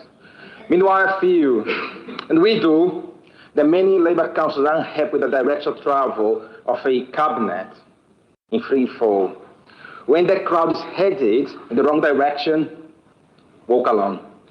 Let's be honest about the scale. There's no stability, there's money's decline. We are selling assets, borrowing millions to simply stay afloat. That's not a sign of resilience. It is a red warning light and the language of efficient savings. And yet, even in these conditions, we still face choices, political choices, moral choices, just that what kind of city we want Brighton Hove to be. That's why our amendment matters. Labour promised to end glyphosate in Brighton Hove. Green supported it. The literature of its harmful impact is clear.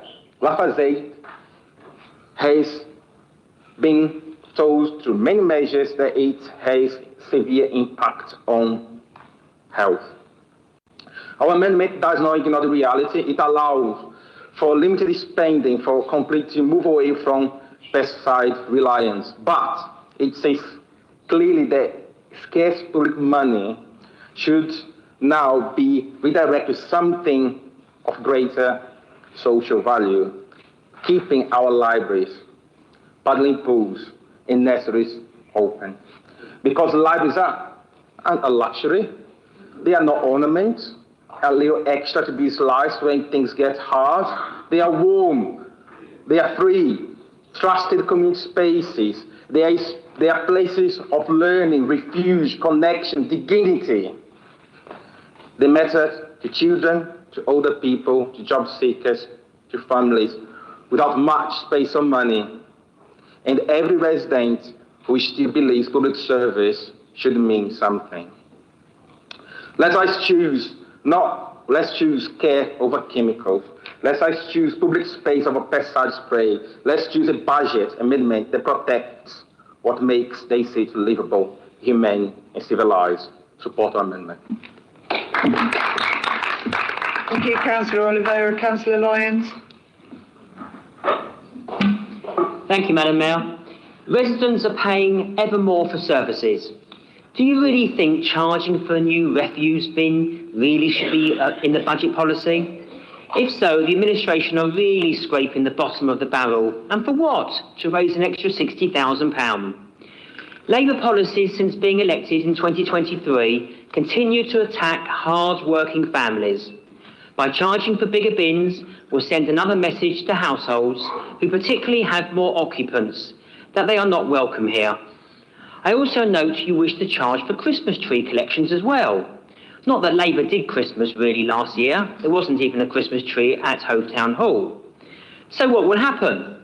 Residents in more affluent areas will no doubt stump up the payment, and elsewhere, litter will increase as well as fly tipping. So, if Labour have a modicum of care about this, they will not proceed with charging. Now, the Conservative group proposed that the £60,000 can be saved by removing 2 posts from the net zero team, which still leaves behind several posts. The 2 posts will actually save £24,000. This sum could be placed in the contingency fund or to spend in our Amendment 4. The Chief Finance Officer has recognised that our proposal is viable, whilst noting a restructure of the sustainability team will be needed. So, Council, I say to you, where are your priorities? If they are to serve your constituents, then you will vote in favour of the Conservative amendment. If your priority is to save 2 positions within the sustainability team, then vote against this. Thank you. Thank you, Councillor Lyons. Councillor Fishley. Thank you. I won't be voting for this or any future budgets that feature funding for Valley Gardens 3. It's very hard explaining to residents why their council tax is going up when they know that the chaos and mess of Valley Gardens 3 was funded by this council to the tune of £6.8 million.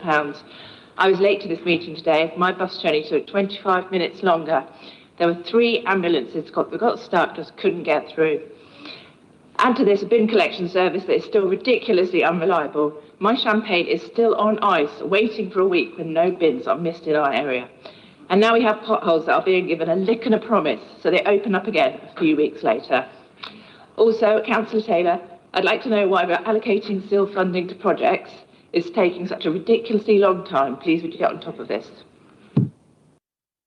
Thank you, Councillor Fishley. Councillor Quinn, you got anything to say? Councillor Quinn? No. Councillor Galvin? No. Okay, thank you. Can I go to Councillor Mooton, please?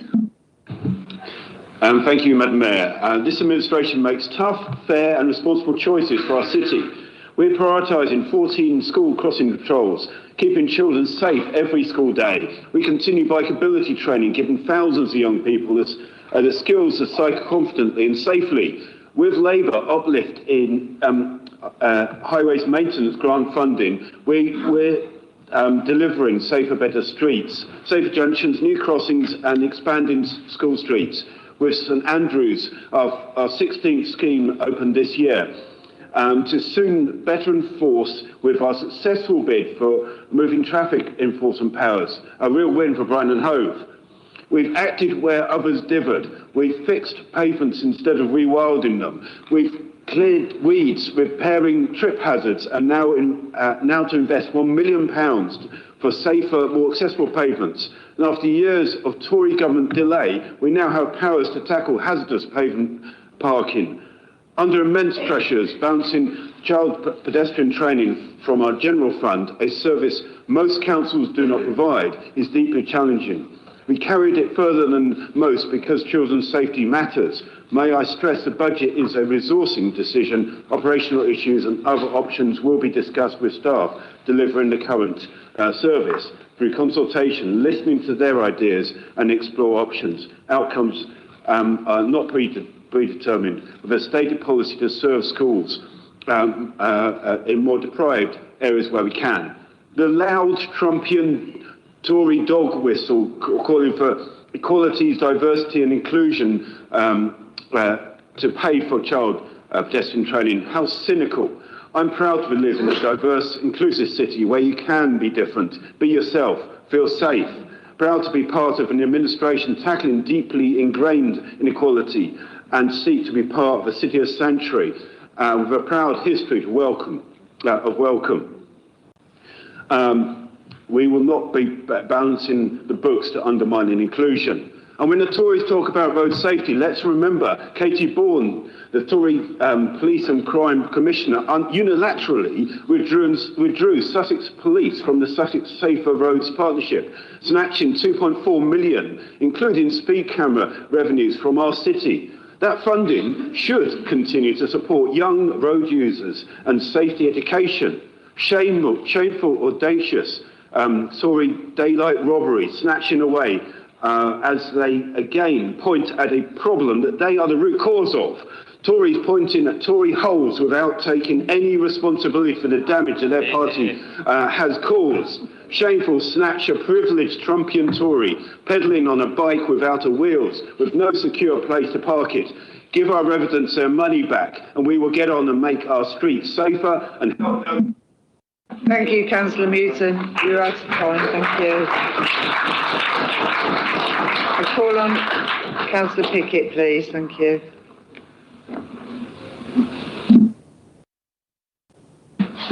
Thank you, Chair.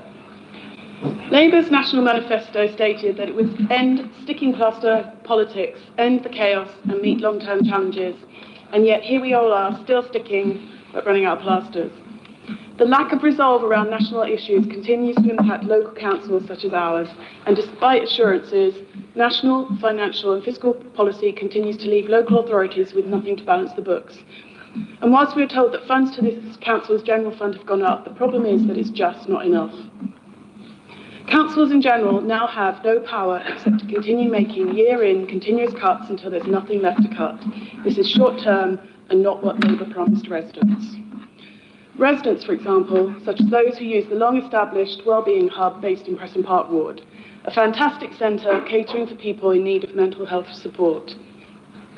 A service that, despite ever-increasing numbers of users, is undergoing reorganisation due to funding cuts. So a successful service that has kept resident users out of hospital, relieving pressure on the NHS and helping with recovery, is now being diluted at a time when its services are ever more needed.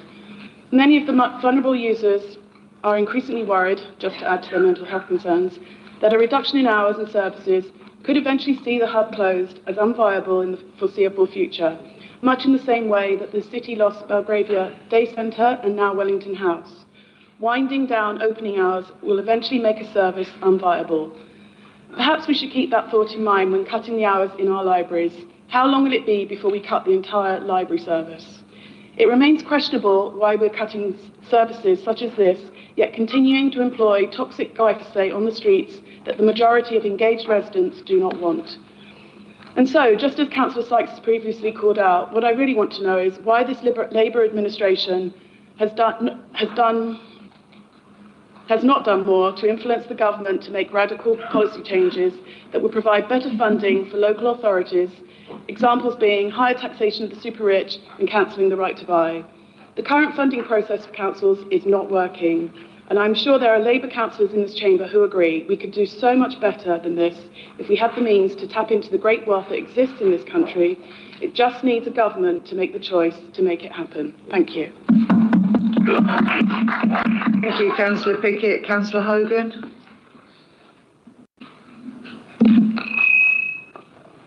Thank you, Madam Mayor. During the last council meeting, we talked about the possible introduction of a tourist tax. And a month later, here we are talking about a proposed toilet tax, a charge of 50p to use public toilets along Brighton seafront. Yet another potential financial hit for both locals and visitors. This proposal amounts to blatant discrimination. Everyone needs to use the toilet, and this is a basic human need. We are aware that there are some groups of people who may need to use it more frequently, and I'm obviously referring to pregnant women, small children, the older population, homeless people, and in fact the Equality Impact Statement even mentions that the proposal to introduce this charge will impact the community as a whole, especially disabled people and the groups already mentioned. These are the people we should be protecting first and foremost. There is another group of people who often suffer in silence. I refer to people with lifelong conditions such as inflammatory bowel disease. This is quite a common disease, but we never hear much about it because of stigma. It is probable that you know someone who has IBD, but they likely haven't told you. During acute bouts, people will need to use the toilet multiple times and often with urgency. If they are able to get out of their homes to enjoy fresh air, they plan trips around toilet availability and accessibility. Imagine adding a charge to this. This would feel like further punishment. Putting the discrimination to one side and thinking pragmatically about this, how much will it cost to install barriers, staff and administration of this? Other concerns are the likelihood that people may opt not to pay or may not have the means. What then? We in the Conservatives feel very strongly about this, and we ask you to support our amendment to reverse this proposal by funding the funded union facilities time for Unison and GMB of 3.5 full-time equivalent staff to 2.5 full-time equivalent per union. We talk about Brighton being inclusive and pride ourselves on this, but this feels far from it. Thank you. Thank you, Councillor Hove. And Councillor Alexander, you will be exactly the halfway mark. So after you, we'll be having our break. So I call you. Thank you.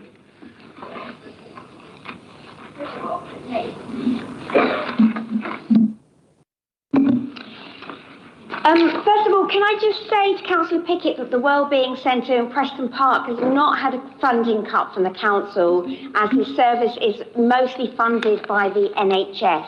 So, Madam Mayor and fellow councillors, adult social care is a big budget pressure for the council, but we have been looking at what we do and how we can do things differently in the future to ensure sustainability going forwards, and to ensure that provisions for residents needing care are not only of a high quality, but are also enriching, fulfilling and engaging, and lead to the best possible outcomes for the person receiving the care and their carers.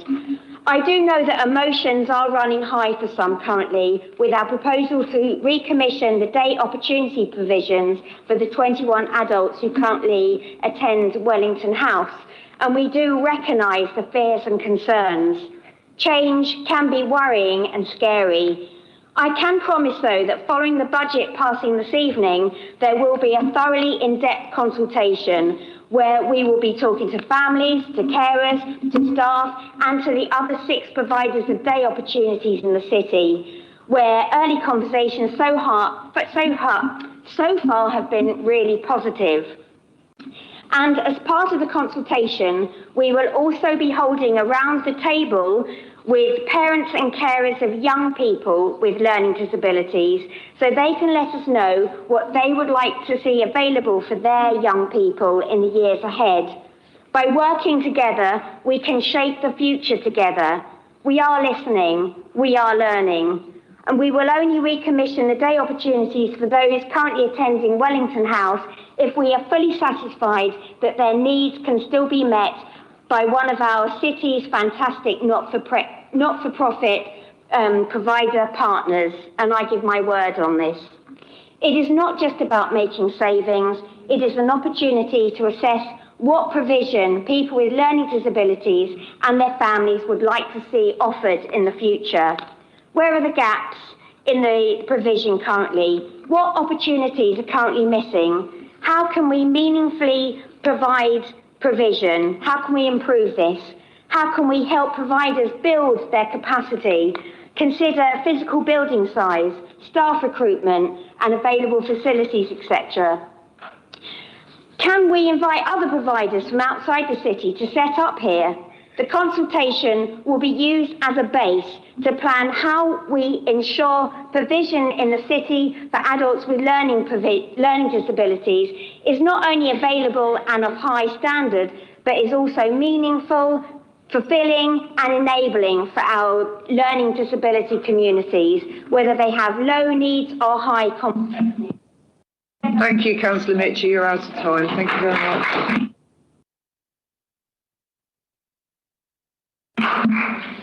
Right, everybody, so we'll be back for 7. Thank you.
About to start again. Councillor Parrott. Councillor Parrott, you have 3 minutes. You have 3 minutes. No, not him. Thank you, Madam Mayor. The Council and therefore the City continue to face exceptional financial pressures, whilst we still manage to deliver a vibrant, inclusive city that meets the needs of all our residents. We know that we run and will continue to run a council that sets out to deliver for all of us, regardless of need. A budget can come with a level of unease and nervousness among residents, and I know that this can be felt particularly by those living with disability. It can be hard for some people to see some of the budget lines without feeling concerned about what the future might look for them. What does this visually look like in the future? Is it, as been suggested, a done deal with no care, no co-production, no equality of voice or opportunity? I reiterate what Councillor Taylor has said. No, emphatically not. Work will begin in earnest after today to look at the proposals in detail and their implementation. The conversations will be had in conjunction with our partners to ensure the best outcome for all. These are proposals and ideas that need to be worked on and discussed with all involved to hear and act accordingly. Decisions won't be made without full consultation. When you combine this with all the many positive aspects of the budget that support the most vulnerable and disabled in our society, including the Brickfields build, the increased re-enablement budget, counselling for young people in schools and making our roads and streets usable, we continue to deliver for the people of Brighton and Hove. Many other areas, such as the buildings of new houses and tackling head-on the issues that face our temporary housing costs, will of course also bring support to the most vulnerable. The press has reported the outrage of some of my fellow councillors. They are actually outraged that we propose to explore the options to work together and deliver real difference, working alongside residents in partnership. A new group is being formed of councillors, officers and our partners to create a strong and powerful voice, inputting into our strategic direction and deliverables. This administration has demonstrated and continues to demonstrate a clear commitment to the most vulnerable. I commend this budget, and most importantly, I commend the most genuine approach of co-production being taken to deliver for each and every resident. Thank you. Thank you, Councillor Parrott. Councillor Lademacher. Thank you, Madam Mayor. I would like to first thank everyone for this work on this budget in these catastrophic economic conditions. But as a renter myself, it is definitely not meeting our needs. I represent Queen's Park Ward, where 30% rent privately, 30% socially, and where the housing crisis feels much more like a humanitarian emergency where time has stopped. And yet we know that despite home touching every aspect of our lives, people are working multiple jobs just to keep a roof over their heads, and at the drop of a hat, our living situation can be thrown into total uncertainty. I know this myself, having been served a Section 21 eviction notice recently, but my first feeling wasn't sadness or anger at how ridiculous this is, but simply anxiety at being back yet again in the ruthless meat grinder of Brighton's rental market, having to set alerts to view the few flats I can afford, knowing I'll be competing against incomes much higher than mine. But so many in Queen's Park suffer much worse than I from decades of failures in housing policy, like the constituent who, despite being tortured in Iraq in the early 2000s, says renting in this city is worse. If this Labour administration wants to support renters and those on the front lines of the cost of living crisis, they should look to what is right in front of our eyes, like the ghost streets and party houses, the opportunities to raise funds from where the wealth in this city lies. We know from the task and finish group set up on short-term lets that while there has been a substantial rise in the number of short-term lets in Brighton, ranging somewhere between 2,000 to 6,000, not even 450 are registered to pay for business rates. Why then, despite the severe shortage of affordable homes available to rent long-term, have the recommendations of this report not yet been implemented? It seems totally absurd that there are double the amount of homes for me to book on Airbnb at the drop of a hat than there are available for rent long-term. And the mind boggles further that half of those on Airbnb don't even have carbon monoxide alarms. It feels genuinely reckless from the perspective of a renter who sees how many are available to book short-term, that this administration is borrowing to the tune of millions and cutting essential services that support the most vulnerable, while continuing to let those with the broadest shoulders bear the lightest load. Is it any wonder young people are turning to the Greens in droves when Labour in government has failed to end the right to buy, presides over highest levels of rough sleeping since Brexit began, and continues the catastrophic austerity that has hollowed out our communities and is ultimately paving the way for fascism. Madam Mayor, I'm not expecting the interest of renters to be taken into account overnight, but I urge this administration to face up to the housing crisis for the emergency that it is and put its money where its mouth is, starting with the owners of lucrative short-term lets and the corporate landlords that are laughing all the way to the bank. Thank you. Thank you, Councillor Ladermaker. Councillor Rokins. Thank you, Madam Mayor. When you really think about it, this budget is quite something. Let's not forget our starting point. Last year was the biggest budget gap this council has ever faced. And yet this is not a slash and burn budget. We're not cutting the vital frontline services on which every one of our residents and businesses rely. We're not shutting all the loos. We're not pulling support for key bus routes that serve our communities. No, instead, we're investing in the fundamental systemic reasons that our finances are under such pressure, chief among them housing and temporary accommodation, and incidentally also ending the transfer of public money into the hands of private landlords. Now, I'm not going to harp on about all of the essential services that are protected in this budget, but I do want to pick out a couple of things. Now, I realise I spend a lot of my time in this chamber talking about toilets, but I'm really proud of where we are now compared to where we were when we took over. 14 now reopened, 9 refurbished, another one opening in Port Slade next month. These facilities are, in my view, essential, but they are expensive to operate. Members will have seen that we're looking at options for charging at the central high-footfall seafront locations. And let's be clear, the amount of tourism we see places a lot of pressure on these facilities. But I want to reassure people that what we are exploring is whether we can find a way to charge visitors whilst retaining free access for residents and users with disabilities. I also want to address the Green amendment that seeks to reduce the budget for our weed management programme. Now, I realise the Green Group's policy on this is to have no weed management programme at all, so I know this will be falling on deaf ears, but the route to eliminating herbicides involves spending more money, not less. We're reducing the number of treatments for most areas in the programme this year from 3 to 2, but we're retaining the budget because we're funding 2 trials of alternative methods, including a brand new electrical weeding platform. Any cut to the budget would prevent these trials from going ahead. Finally, I want to point to a small line hidden in the fees and charges appendix. Madam Mayor, this city has been plagued for as long as I can remember by people dumping large items next to communal bins, with around 40% of our residents not having access to a car, even higher in the city centre, and our household waste sites on the edges of the city.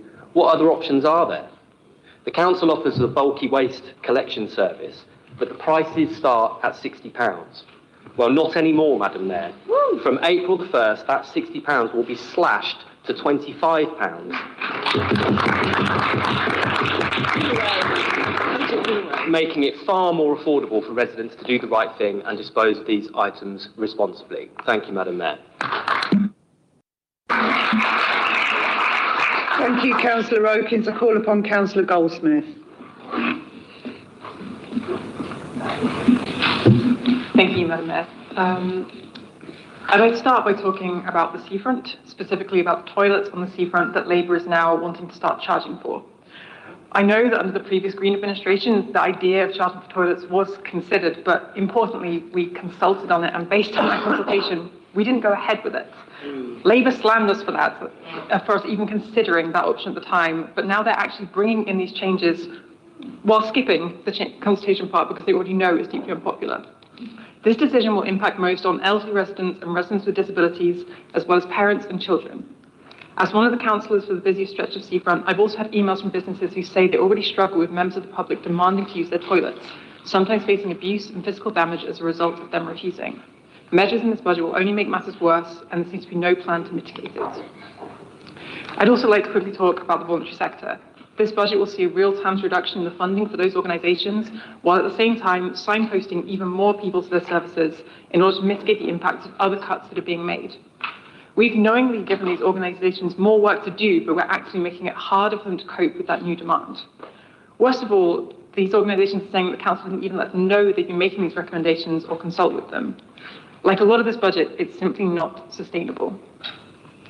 Listening to my Labour colleagues in the Chamber today, you really wouldn't think that there are any funding issues or cuts being made at all, and it's simply full of wonderful things, when in reality it is full of cuts that will harm our most vulnerable residents. And the responsibility of these cuts that we are seeing today lies solely at the feet of the Labour Party. We have a Labour majority government and, as they love to remind us, a local Labour majority. So why haven't the Labour administration been standing up for us and demanding more money from the government? Some Labour councils across the country have been challenging them, with some councillors publicly threatening to resign. I know that locally Councillor Quinn resigned over this, and I think that was a very brave thing to do, and I have a huge amount of respect for it. For those who remain in Labour, the threat of a more progressive party taking ground on the left has clearly sent them into a tailspin. I was surprised enough to see National Labour attacking our progressive, evidence-based drugs policy in the by-election, but I'm genuinely shocked to hear councillors now keep repeating those sentiments in this chamber. Unless I've underestimated my colleagues from Labour, I am certain that most of them know that the war on drugs has not worked, and that decriminalisation and a focus on harm reduction has been proven in other countries to save lives. I really hope that one day we'll be in this chamber setting a budget where we can follow the steps of places like Glasgow and have funding to set up safe consumption rooms and take an approach to drugs that is based in evidence, not moral panic. Sadly, instead of setting up new services, we're here again, making cuts because of a decade and a half of austerity that has continued under Labour. I cannot in good conscience vote for this budget, and I hope some of my colleagues in Labour will actually take a stand against the shameful way council has been treated by their party and also vote against it. We deserve better, and we deserve an administration who doesn't put the reputation of their party ahead of the needs. Smith, you've reached your time. Thank you. Councillor Allen. Thank you, Madam Mayor. Tomorrow is the 126th birthday of the Labour Party. No, we're not going to go there. This budget firmly reflects the values those men and women set down over a century and a quarter ago. Fairness, compassion, and an unrelenting battle with want and need. Down with ignorance, homelessness, hunger, and poverty. Following 14 lost years of decline under the Conservatives, we now meet the challenge in difficult financial times. That's why the Council has developed a comprehensive portfolio of transformation programmes to address the demands the authority is facing and to exploit the opportunities to address the Council's financial sustainability. My work in customer services touches every single area of the Council. I want to break down silos, I want to innovate, I want to take the best ideas from authorities around the country and plug them in here, and this budget facilitates that mission. This is the only way forward to a well-run council which delivers efficient services, something residents desperately want from their local authority. The Strategic Transformation and Innovation Portfolio will deliver smarter services, innovate ways of working, and will strengthen financial resilience, achieving our vision of a better Brighton and Hove for all. A key pillar of this work is investment in digital infrastructure. We are investing millions over the next 4 years to reap further savings long term, while streamlining work to the benefit of officers and residents. Alongside this, we're investing in our organisation's cybersecurity, protecting the held data and operational resilience of the council from hostile attacks. To derail this, as the Green Party intend to tonight, is short-sighted and ill-judged. This is as seismic a change in technology as a leap from typewriter to computer, and this organisation will not be left behind. This city is on the up. Only the Conservatives talk it down. I mean, look at them, Madam Mayor. Their leader wears a Ukrainian flag lapel pin and then dog whistles about asylum seekers. It's disgusting. But, Madam Mayor, it's an exciting time to be a Brightonian. We're building a city to be proud of. Residents have... Councillor Allen, you've lost your mic. Is it back? There we go. Councillor Goddard says I haven't lost it. We're building a city to be proud of. Residents have a council that is confident, competent and compassionate. That's my vision for the city, and I hope it's yours.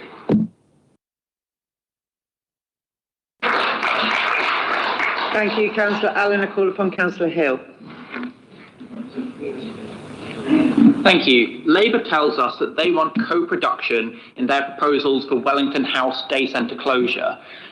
But that desire for co-production stands in contention with the financial envelope this council operates in and their choice to target the service for cuts.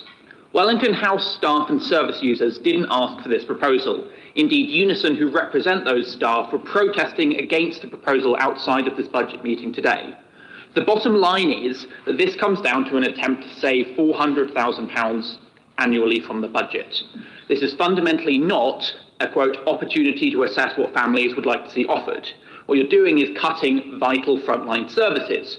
And so claims that you aren't doing that are incorrect. Labour have said that like-for-like care will be provided to the young people who rely on this service, but when efficiency savings are in the equation, what constitutes like-for-like can get skewed. For instance, well-established staff relationships with service users can't simply be immediately replicated in a like-for-like way. Human relationships just don't work that way. I've also been told by families that staff there are especially skilled in de-escalation. There is a risk that some of those deemed as having lower support needs may end up under-supported by a new service which provides less support than the most or more expensive service Wellington House currently provides. While I do believe there is good quality care that is being provided by the independent sector, Labour is choosing to balance the books through proposing significant service changes that will directly affect the care provided to some of our most vulnerable residents. We don't meet the needs of all of the residents in our city, and only more will not have their needs met after this budget. This cut must be seen in the broader context of a lack of progress towards a national care service, which was once promised by this government. This nominally comes under the responsibility of the Health Secretary, Wes Streeting, but most of his attention is now being taken up with denying his links to Peter Mandelson and manoeuvring to be the next Prime Minister. All while councils like ours struggle to keep managing rising social care costs while Westminster melodrama sucks the attention out of our government. A functioning system of care provision relies heavily on a country that is accommodating towards immigration, something this government spurns. While regulating social care visa systems is a necessary thing to stop the exploitation of overseas care workers, the real driver of this government is to achieve the harmful target of reaching net zero immigration, if only they were more focused on net zero emissions instead. The Home Secretary's decisions that curtail visas for social care will harm our city's ability to provide social care, as staff shortages will hurt the most vulnerable people most. Labour trumpets an increase in spending on public services. However, the main area of increased public service spending is in the defence budget. Keir Starmer tells us that we must build our hard power because that is the... Thank you, Councillor Hill. You've finished your time. Thank you very much. Can I call on Councillor Sheard, please? Madam Mayor, Merry Budgetmas. It's that time of year we get to gather around the mace thing to discuss how we run this council, this city's economy, and the time of year we put into action, not just think about those in need. Between the budget festivities and the efficiency carols, we get my favourite tradition, the opposition amendments. A rare chance to peek into the parallel universe where one of our other parties run this city and see what they would be doing differently. So, Madam Mayor, please join me as I explore this time-honoured tradition. Firstly, let's go to the Conservative amendments. Not because I think they've got more merit, but because I want to cover them before they affect a reform. This year, they have gone through a smorgasbord of funding reallocation. EDI budgets down to a third of what they currently are, demanding cyclists a tax for daring to not drive everywhere, stripping workers of union representation, and telling officers who try to keep this city and economy sustainable to go elsewhere. You can almost hear the ghost of old Maggie Thatcher spitting out the words woke agenda as you read it. It would be funny, if not rather sad. The party that likes to portray itself as sensible, level-headed party that passed some of the boldest climate policy reduced to a quivering wreck that has to constantly peer over their far-right shoulder just to see everyone they used to work with coming to take them out. Must feel like some kind of hallucination. From the ghost of budgetment past, let's turn to the ghost of budgetment refusing to enter the present.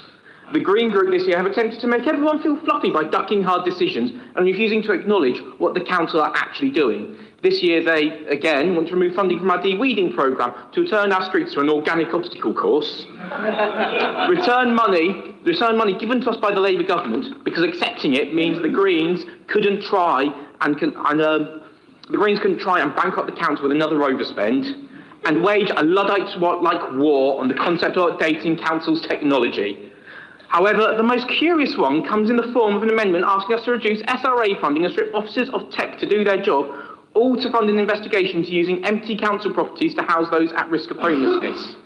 Now, unlike the Greens, we don't need a budget resolution to show we care about the homeless, because I hate to inform them, we're already organising it.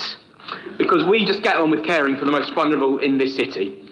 Madam Mayor, to sum up, these amendments are deeply concerning. In fact, I believe there's a word to sum these up: woke. They would leave us worse off with a killed economy.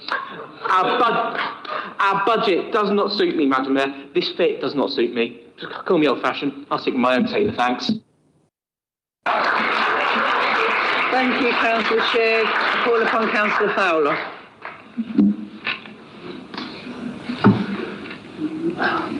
I'm proud to be part of this Labour administration that has expanded what we can recycle.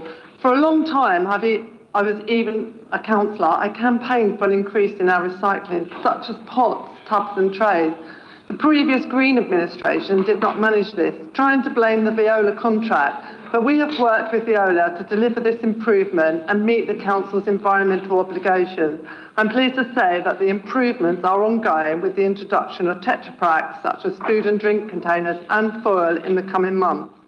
We have also introduced food waste collections well ahead of the government deadline, which have been greatly received and are going well. In my own household, I only have one bag of refuse a week and the refuse bin is half empty. Weed management is a contentious issue in my ward and across the city. The approach we have taken strikes a balance between the need to maintain safe and accessible pavements and supporting nature. The method used by the council now is far more targeted than was once done previously and uses a fraction of the active ingredient. And we have reduced even further each year, with the number of treatments this year reducing from 3 to 2 in most areas. I was pleased that in 2025 we introduced the opt-out scheme, which was taken up by 72 streets. This year we have made changes to the opt-out scheme, making it available to two more streets, making it easier to opt out. We are also using some of our budget to support further trials of non-chemical methods as we seek to further reduce the use of herbicides. I love seeing wildflowers pop up, and they are important to bees and other insects, and that's why we don't treat flowering plants that are clear of the footway and not presenting a hazard. We have to be honest though, whilst of course every little bit helps, it is big strategic nature recovery projects that will reverse the decline in biodiversity. I sit on the South Down National Park and work with them and the council to help achieve this on a large scale, and I'm really excited to see the new wildflower banks we've added and of course the city's first habitat bank that was approved last month. I've received many emails regarding the community composting scheme who are upset at the funding being stopped. I've had conversations with residents that use this scheme in my ward who have told me that it has also created many community connections and kick-started local groups caring for local green spaces, and that the compost that's produced by this scheme is of a high-quality compost and greatly valued by many residents who use it. So I'm pleased to say that after conversations with Brighton and Hove Food Partnership, we have agreed a way forward that secures this important scheme for the future.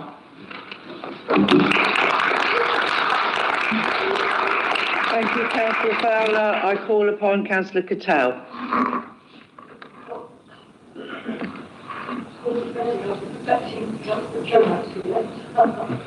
Thank you, Madam Mayor. This is going to be quite a short piece from me. I'm sure you'll join me in welcoming the new political group in the far right corner over there.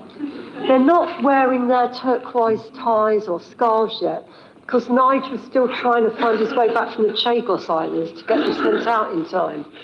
But they did get a nice email from Sue Ellen congratulating them on their budget amendment, proposing to cut 2 posts from the council's DEI budget.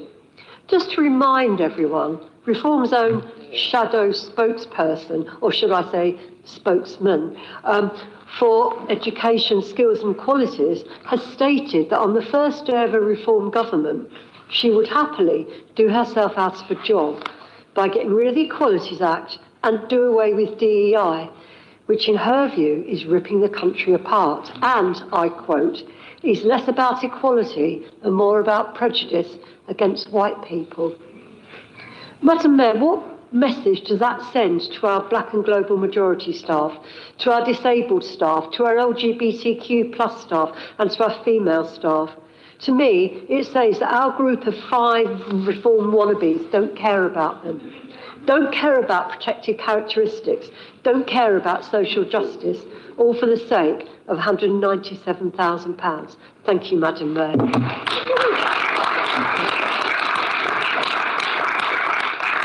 Thank you, Councillor Cattell. Councillor Robinson. Thank you, Madam Mayor, and thank you to officers for all the hard work they put in on this budget. So for a change, I'm not going to talk about procurement and contract management. I'm going to talk about technology. So probably one of the biggest talking points in the world at the moment is how we use tech and what it can do for economies, people's living standards, and for our case today, government services. Over the next 4 years, we'll be looking to spend £5 million on a programme to bring the council into the 2020s and to take advantage of modern technology. In our first year alone, we've started programmes to use predictive analytics to prevent people from losing their homes, using text-to-speech transcriptions to reduce the number of officers required for a meeting, a digital assistant to help point people to easy-to-understand language, to the right service for them for complex services like council tax and housing. Introducing end-to-end workflows to reduce multiple departments, entering the same information for residents to access a single service. So we're talking about cost savings here. These services will come with cost benefits to the council, but also with benefits to our residents as well. Those who are at risk of homelessness can be contacted with alternative arrangements put in place before having to go through the traumatic experience of losing their home. Fewer officers in key meetings means those who are nervous to attend meetings with a large number of officers can have smaller, more intimate meetings to help them feel more at ease. Digital assistance means those who need help can have help when they need it, not having to wait on a phone or a physical line all day to fix something that takes 5 minutes. End-to-end workflows means residents don't need to give different departments the same information again and again, making it easy for them to get the service they need. This is not to mention our investment into digital security to make sure we're ready to face modern threats that see so many other councils and businesses stumble and fall. So if you don't believe us, if you don't believe me of the impact this will have, let me put it in cold hard numbers for you. An investment of £5 million over 4 years leads to saving over 4 years of 18 to 19 million, with just shy of 9 million to be put back into the council budget by 2030. This is just from 1 year's work. Imagine what we could be doing with 4. This obviously hasn't stopped some in this chamber from raising concerns, and then they are good to raise. However, the approach we see within the Green Amendments 2 and 4 read like someone to turn back the clocks and pretend that this is still 2010. Reducing AI licences available to the organisation and reducing our digital investment fund will not help save those at risk of homelessness, nor help bring more affordable housing to the city. It would just put us at risk of those services being bogged down. Thank you, Councillor Robinson. You've run out of time. Thank you.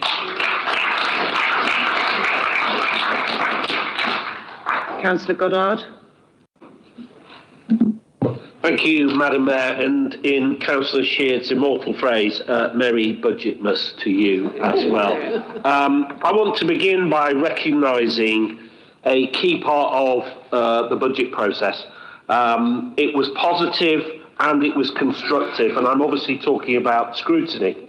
And many cross-party members worked diligently, asked difficult questions and challenged assumptions. Scrutiny really matters, and it strengthens our decisions and ensures transparency for residents. But let's be honest about the scale of the challenge. And you've heard from colleagues throughout the chamber, the challenge of increasing costs in adult social care, homelessness, housing support, and of course, as Councillor Taylor talked about, temporary accommodation. It's costing us approximately £20 million. And that funding is going primarily into private sector landlords. And that cannot be either morally or financially, it cannot be sustained for our city. It certainly doesn't work for the 40% of those people that are in TA that are children, young people without security of housing. And frankly, we cannot accept a modern city having that level of investment into the private sector landlords. And what have we done, I think, very sensibly, is ask for funding from government. It's called exceptional financial support. And frankly, hearing some of our colleagues from the Green Party talk about this loan, and they're flipping and they're flopping, they say some things in scrutiny, then they say other things in this chamber, it's not also sustainable for a modern city to have a party in opposition that flips and flops around the place and doesn't have a coherent picture, a coherent vision for the future. And they also have, I think, they lack a sense of an analysis of transformation. We need to transform service delivery in this council. And you've heard from Councillor Robinson the absolute imperative of investing in digital innovation. And what we're seeking to do with this financial support is break the cycle of, and it's a clear choice, put £20 million into private landlords or begin to carry on the work that's been already achieved in housing, to buy back properties, to leave sustainable assets for this city. And frankly, that is what... Thank you, Councillor Goddard. You're out of time. Thank you. Call upon Councillor Robbins. Thank you, Madam Mayor. And a big thanks to all officers and colleagues, in particular Councillor Taylor, not least for mentioning my... That was good. Not least for mentioning my dear sister Mary, who's, God bless her and rest her soul, but for producing the near miracle of a balanced budget. And again, to remind everyone that as well as building all these new houses, from a sports point of view, we are building the first public swimming pool in Brighton for 40 years, replacing an 80-year-old sports centre and continuing to provide free swimming for under 18s. Okay. Thanks for everyone in our group for sports support to bring this to fruition. I would also like to thank the opposition parties for their help and support. I'd like to, but I can't because they didn't offer any. In fact, the Tories brought a notice of motion against replacing the old sports centre, which is made up of a list of random negative quotes taken from Facebook pages. Anyway, on to the amendments. Green Amendments 1 and Conservative Amendments 2 have hit upon the novel idea of amending the saving that was passed at last year's budget. Perhaps next year we can look at repealing the corn laws or introducing a window tax and removing £6,000 special responsibility allowance from the Chief Whip, which is about half of what the Leader of the Opposition gets. So perhaps we could do twice as good by removing his special responsibility allowance. But what have we learned from listening to the opposition parties tonight? Well, I think from listening to Councillor McNair, we've learned that he definitely reads the Daily Mail. And listening to Councillor Shanks, we learned that she is often reminded by old songs. And listening to the Green Party, I thought, well, I'm often reminded of old songs. One old song in particular by Paul Simon, Still Crazy After All These Years. So, thanks again, and I recommend this budget to everybody again. Thanks a lot.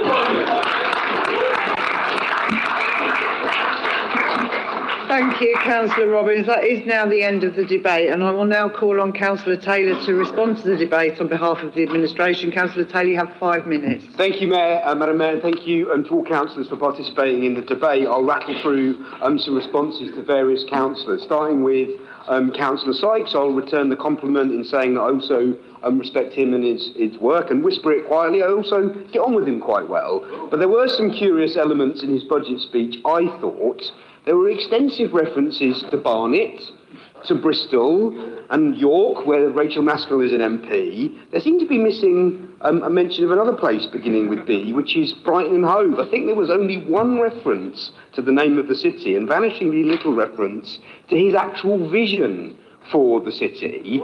I mentioned in my introduction what I thought was a pretty contradictory overall position. He mentioned at one point, are we really grasping the true precariousness of the budget before then proposing that we don't take support from the government and that we don't replenish our reserves, which again I still can't get my head round. Perhaps I'm missing something, Madam Mayor. The other thing I thought was very significant about his speech, and perhaps I missed it, but I don't think I actually heard significant criticisms of the way that we're running the administration or the choices we're making. There was lots on the national picture which actually in many ways agreed with what I was saying about the structure issue. But there was very, very little about what we're doing in this administration, which might tell you perhaps a bit more about his actual views of us as an administration. From Councillor McNair, we had a rehashed version of the same turgid and illogical speech that he's been giving for 3 years.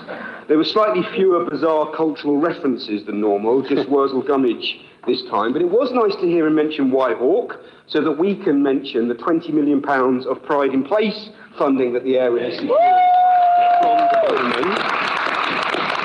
But he did make a slightly different reference this time, the one that we perhaps haven't heard before, which is a pretty disgraceful reference to the properties that we're buying as part of our home purchase programme and whether they'd all be going to asylum seekers. First of all, it's ignorant because it misunderstands that asylum seeker accommodation is provided by the Home Office. But frankly, Madam Mayor, he sits there and he stands there with the Ukrainian badge on his lapel.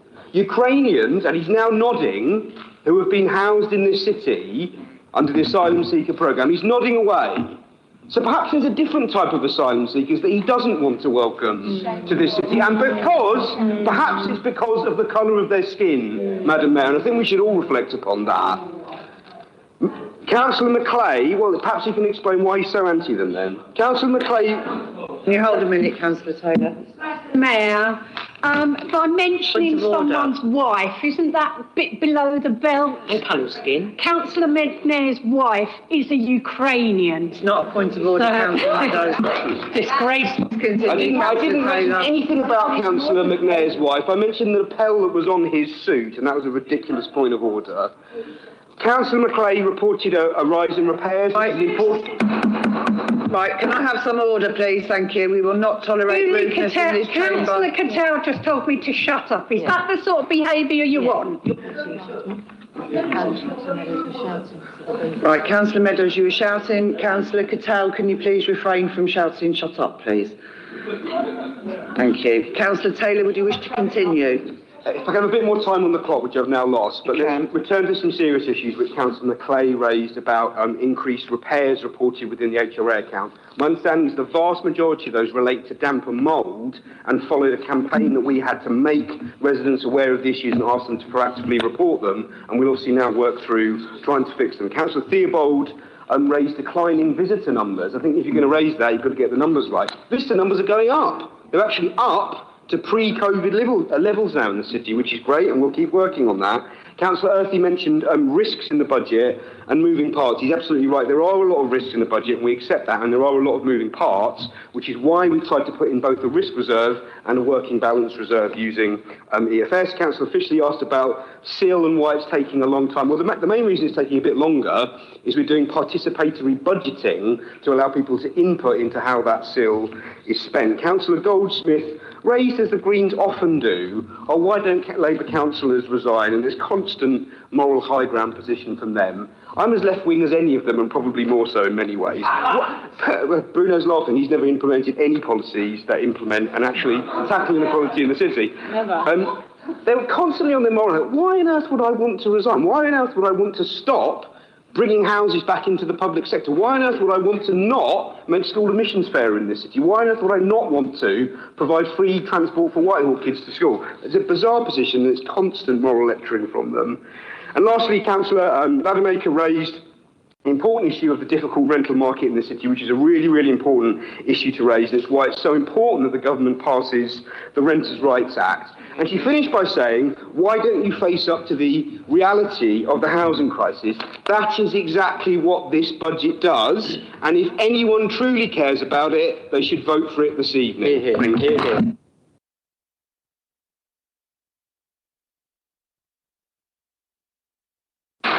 Thank you, Councillor Taylor.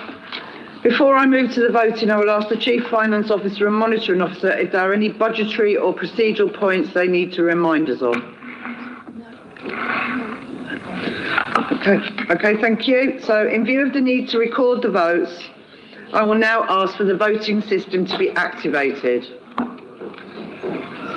I will put each of the amendments separately to the vote in the order of Conservative Group, then Green Group, then Labour Group. Can I remind members to remember to first select the blue person on the screen in order to begin, and then choose the appropriate voting option: green in favour, red against, or yellow to abstention. I will allow 30 seconds for you to cast your votes on each amendment and will announce when there are 10 seconds remaining before calling the vote to a close. As you know, Democratic Services officers are available to assist if you have any issues. Please indicate by raising your hand. Should any member believe that there is a change needed to the record of their vote, please raise your hand as the results are shown so that any amendment to the voting can be considered before I confirm the actual result. There is a short delay between each vote to enable us to ensure the vote record is completed before moving on to the next vote. Members are asked to notify Democratic Service officers if they need to leave the chamber during the meeting to ensure that voting is accurately recorded. And we will take each amendment in turn.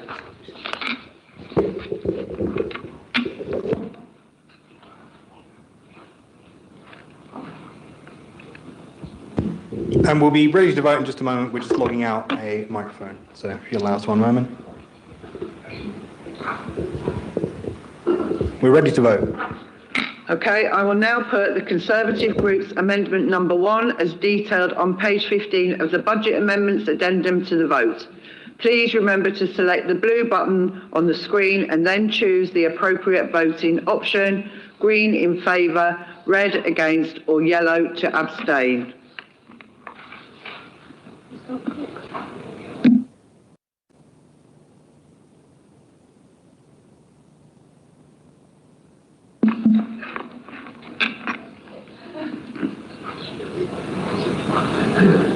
The total number we wanted it to is 47 now.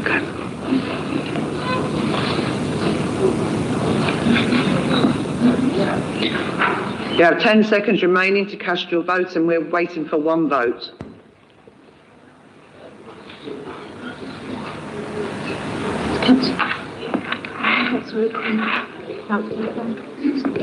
All votes are in. All votes are in. Thank you. Are there any changes needed in the voting? Thank you. That concludes the voting. The results are being shown. I can confirm that there were 5 in favour, 42 against, and 0 abstentions. The amendment has been lost.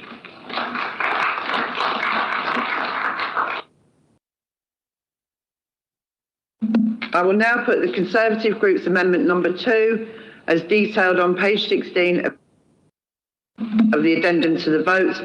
Please remember to select the blue person on the screen and then choose the appropriate voting options. If you can just bear with us a second while we reset. Thank you. We're now ready to vote. Thank you very much. So the appropriate voting options: green in favour, red against, or yellow to abstain.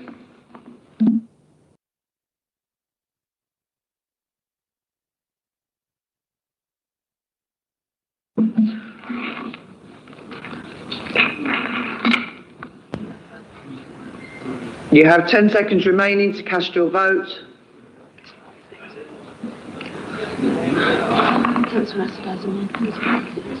Councillor Asaduzzaman.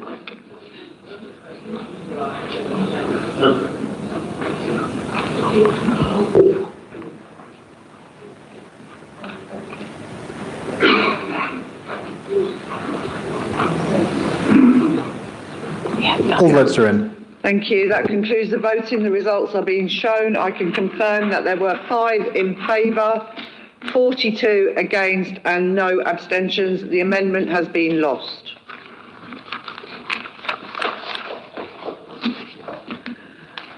You just hold on while we reset, please. Thank you.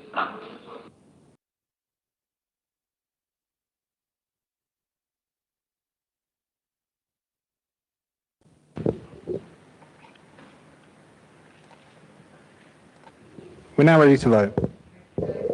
Thank you, James. I will now put the Conservative Group's amendment number 3 as detailed on page 17 of the addendum to the vote. Please remember to select the blue person on the screen and then choose the appropriate voting option: green in favour, red against or yellow to abstain.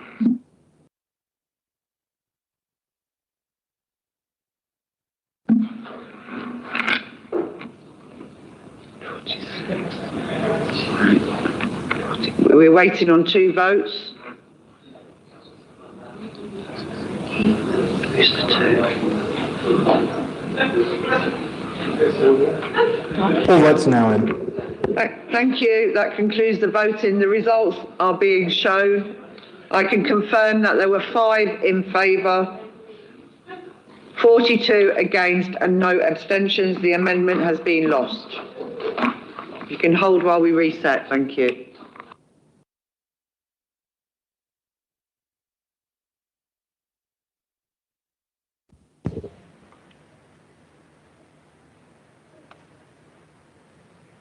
We're now ready to vote.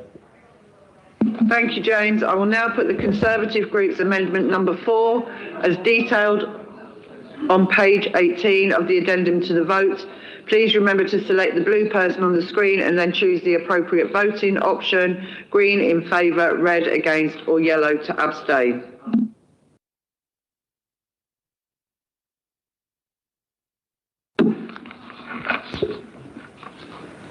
All votes are in. Thank you. That concludes the voting. The results are being shown. I can confirm that there were 5 in favour, 42 against and no abstentions. The amendment has been lost. We'll just reset.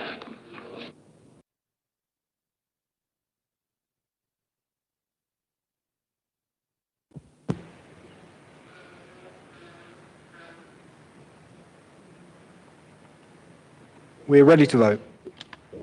Thank you, James. I will now put the Green Group amendments number 1 to the vote as detailed on page 5 of the addendum.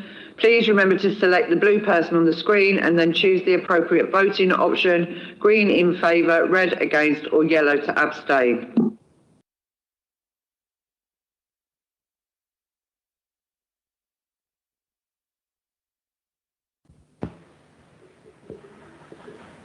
All votes are now in.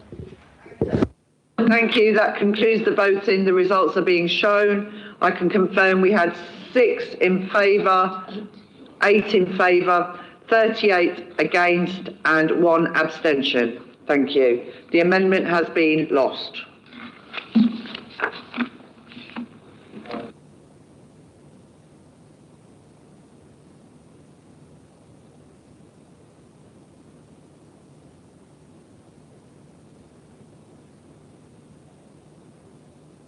We're ready to vote. Thank you, James. I will now put the Green Group Amendment 2 as detailed on page 6 of the addendum to the vote. Please remember to select the blue person on the screen and choose the appropriate voting option: green in favour, red against or yellow to abstain.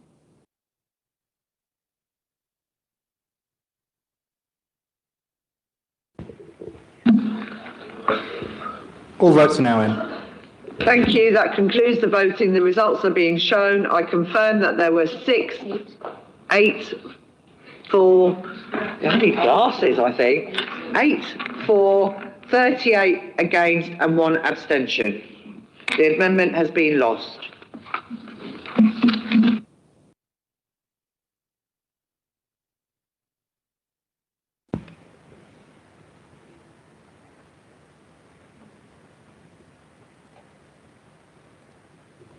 We're ready to vote. Thank you, James. I will now put the Green Group's Amendment 3 as detailed on page 7 of the addendum to the vote.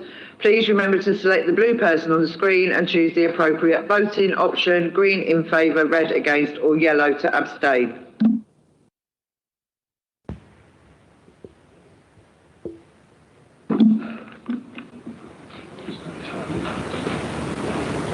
We're waiting on one vote. All votes are now in. Thank you, James. Thank you. That concludes the voting. The results are being shown. I can confirm that there were 8 in favour, 39 against and no abstentions. The amendment has been lost.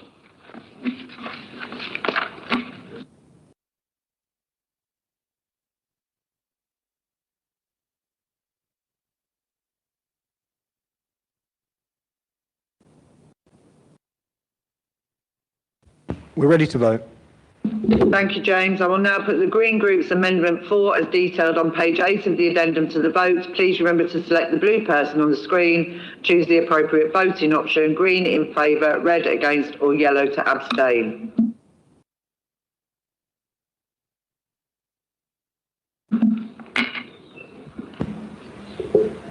All votes are now in. Thank you. That concludes the voting. The results are being shown. I can confirm that there were 8 for, 39 against and no abstentions. The amendment has been lost.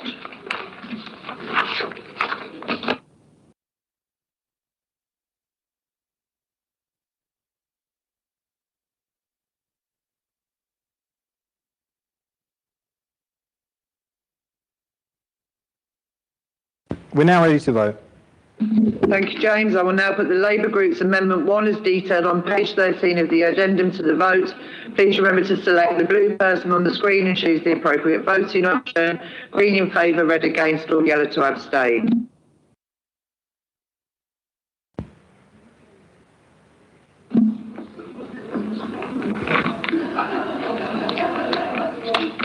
We're waiting on one vote. Councillor Lyons.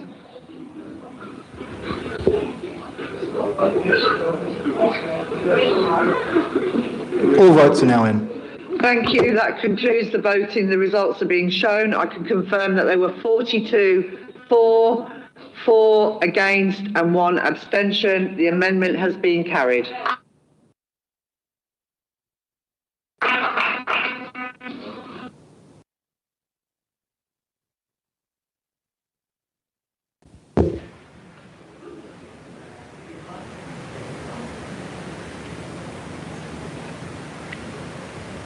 We're ready to vote. Thank you, James. We will now move to the vote on the budget, the substantive vote on items 91 and 92.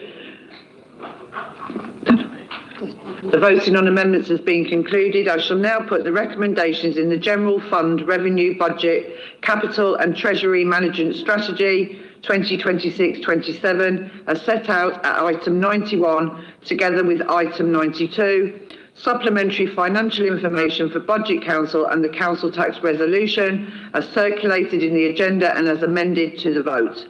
Please note that the updated Council Tax Resolution, taking into account the Labour Group Amendment number 1, has been circulated to all members. Please remember to select the blue person on the screen and then choose the appropriate voting options, green in favour, red against or yellow to abstain. Thank you.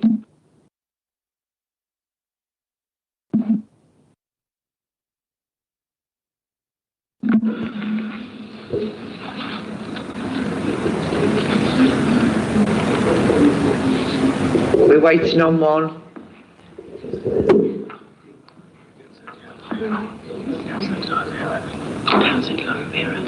Councillor Oliveira. All votes now in. Thank you. That concludes the voting. The results are being shown. I can confirm that there's 33 for, 13 against and 1 abstention.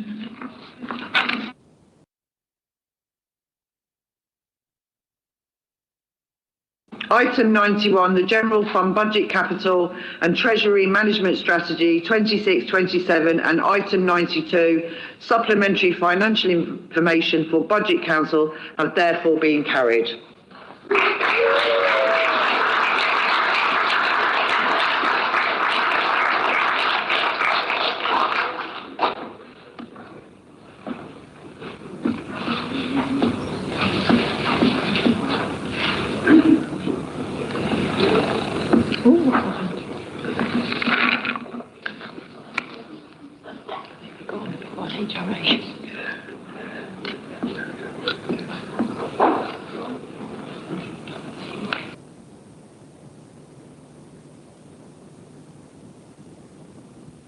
Sorry, just one moment.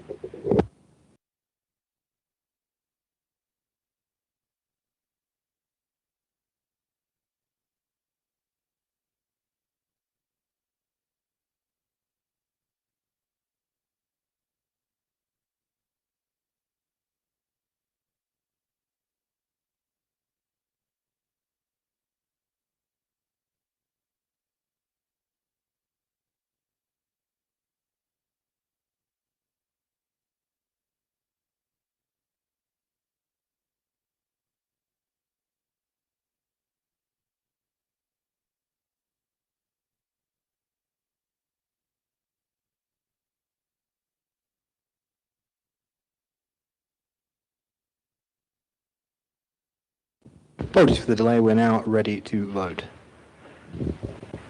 Thank you, James.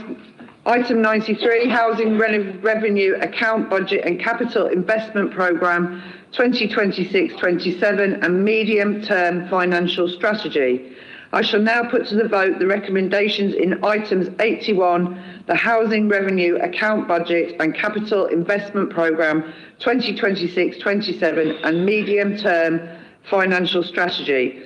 Please remember to first select the blue person on the screen and then choose the appropriate voting option, green in favour, red against or yellow to abstain.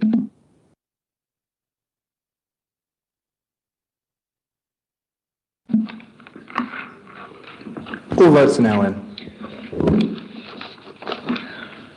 Thank you. That concludes the voting. The results are being shown. 42 for, 5 against with no abstentions. I can confirm that the Housing Revenue Account Budget and Capital Investment Programme 2026-27 and Medium Term Financial Strategy has therefore been carried.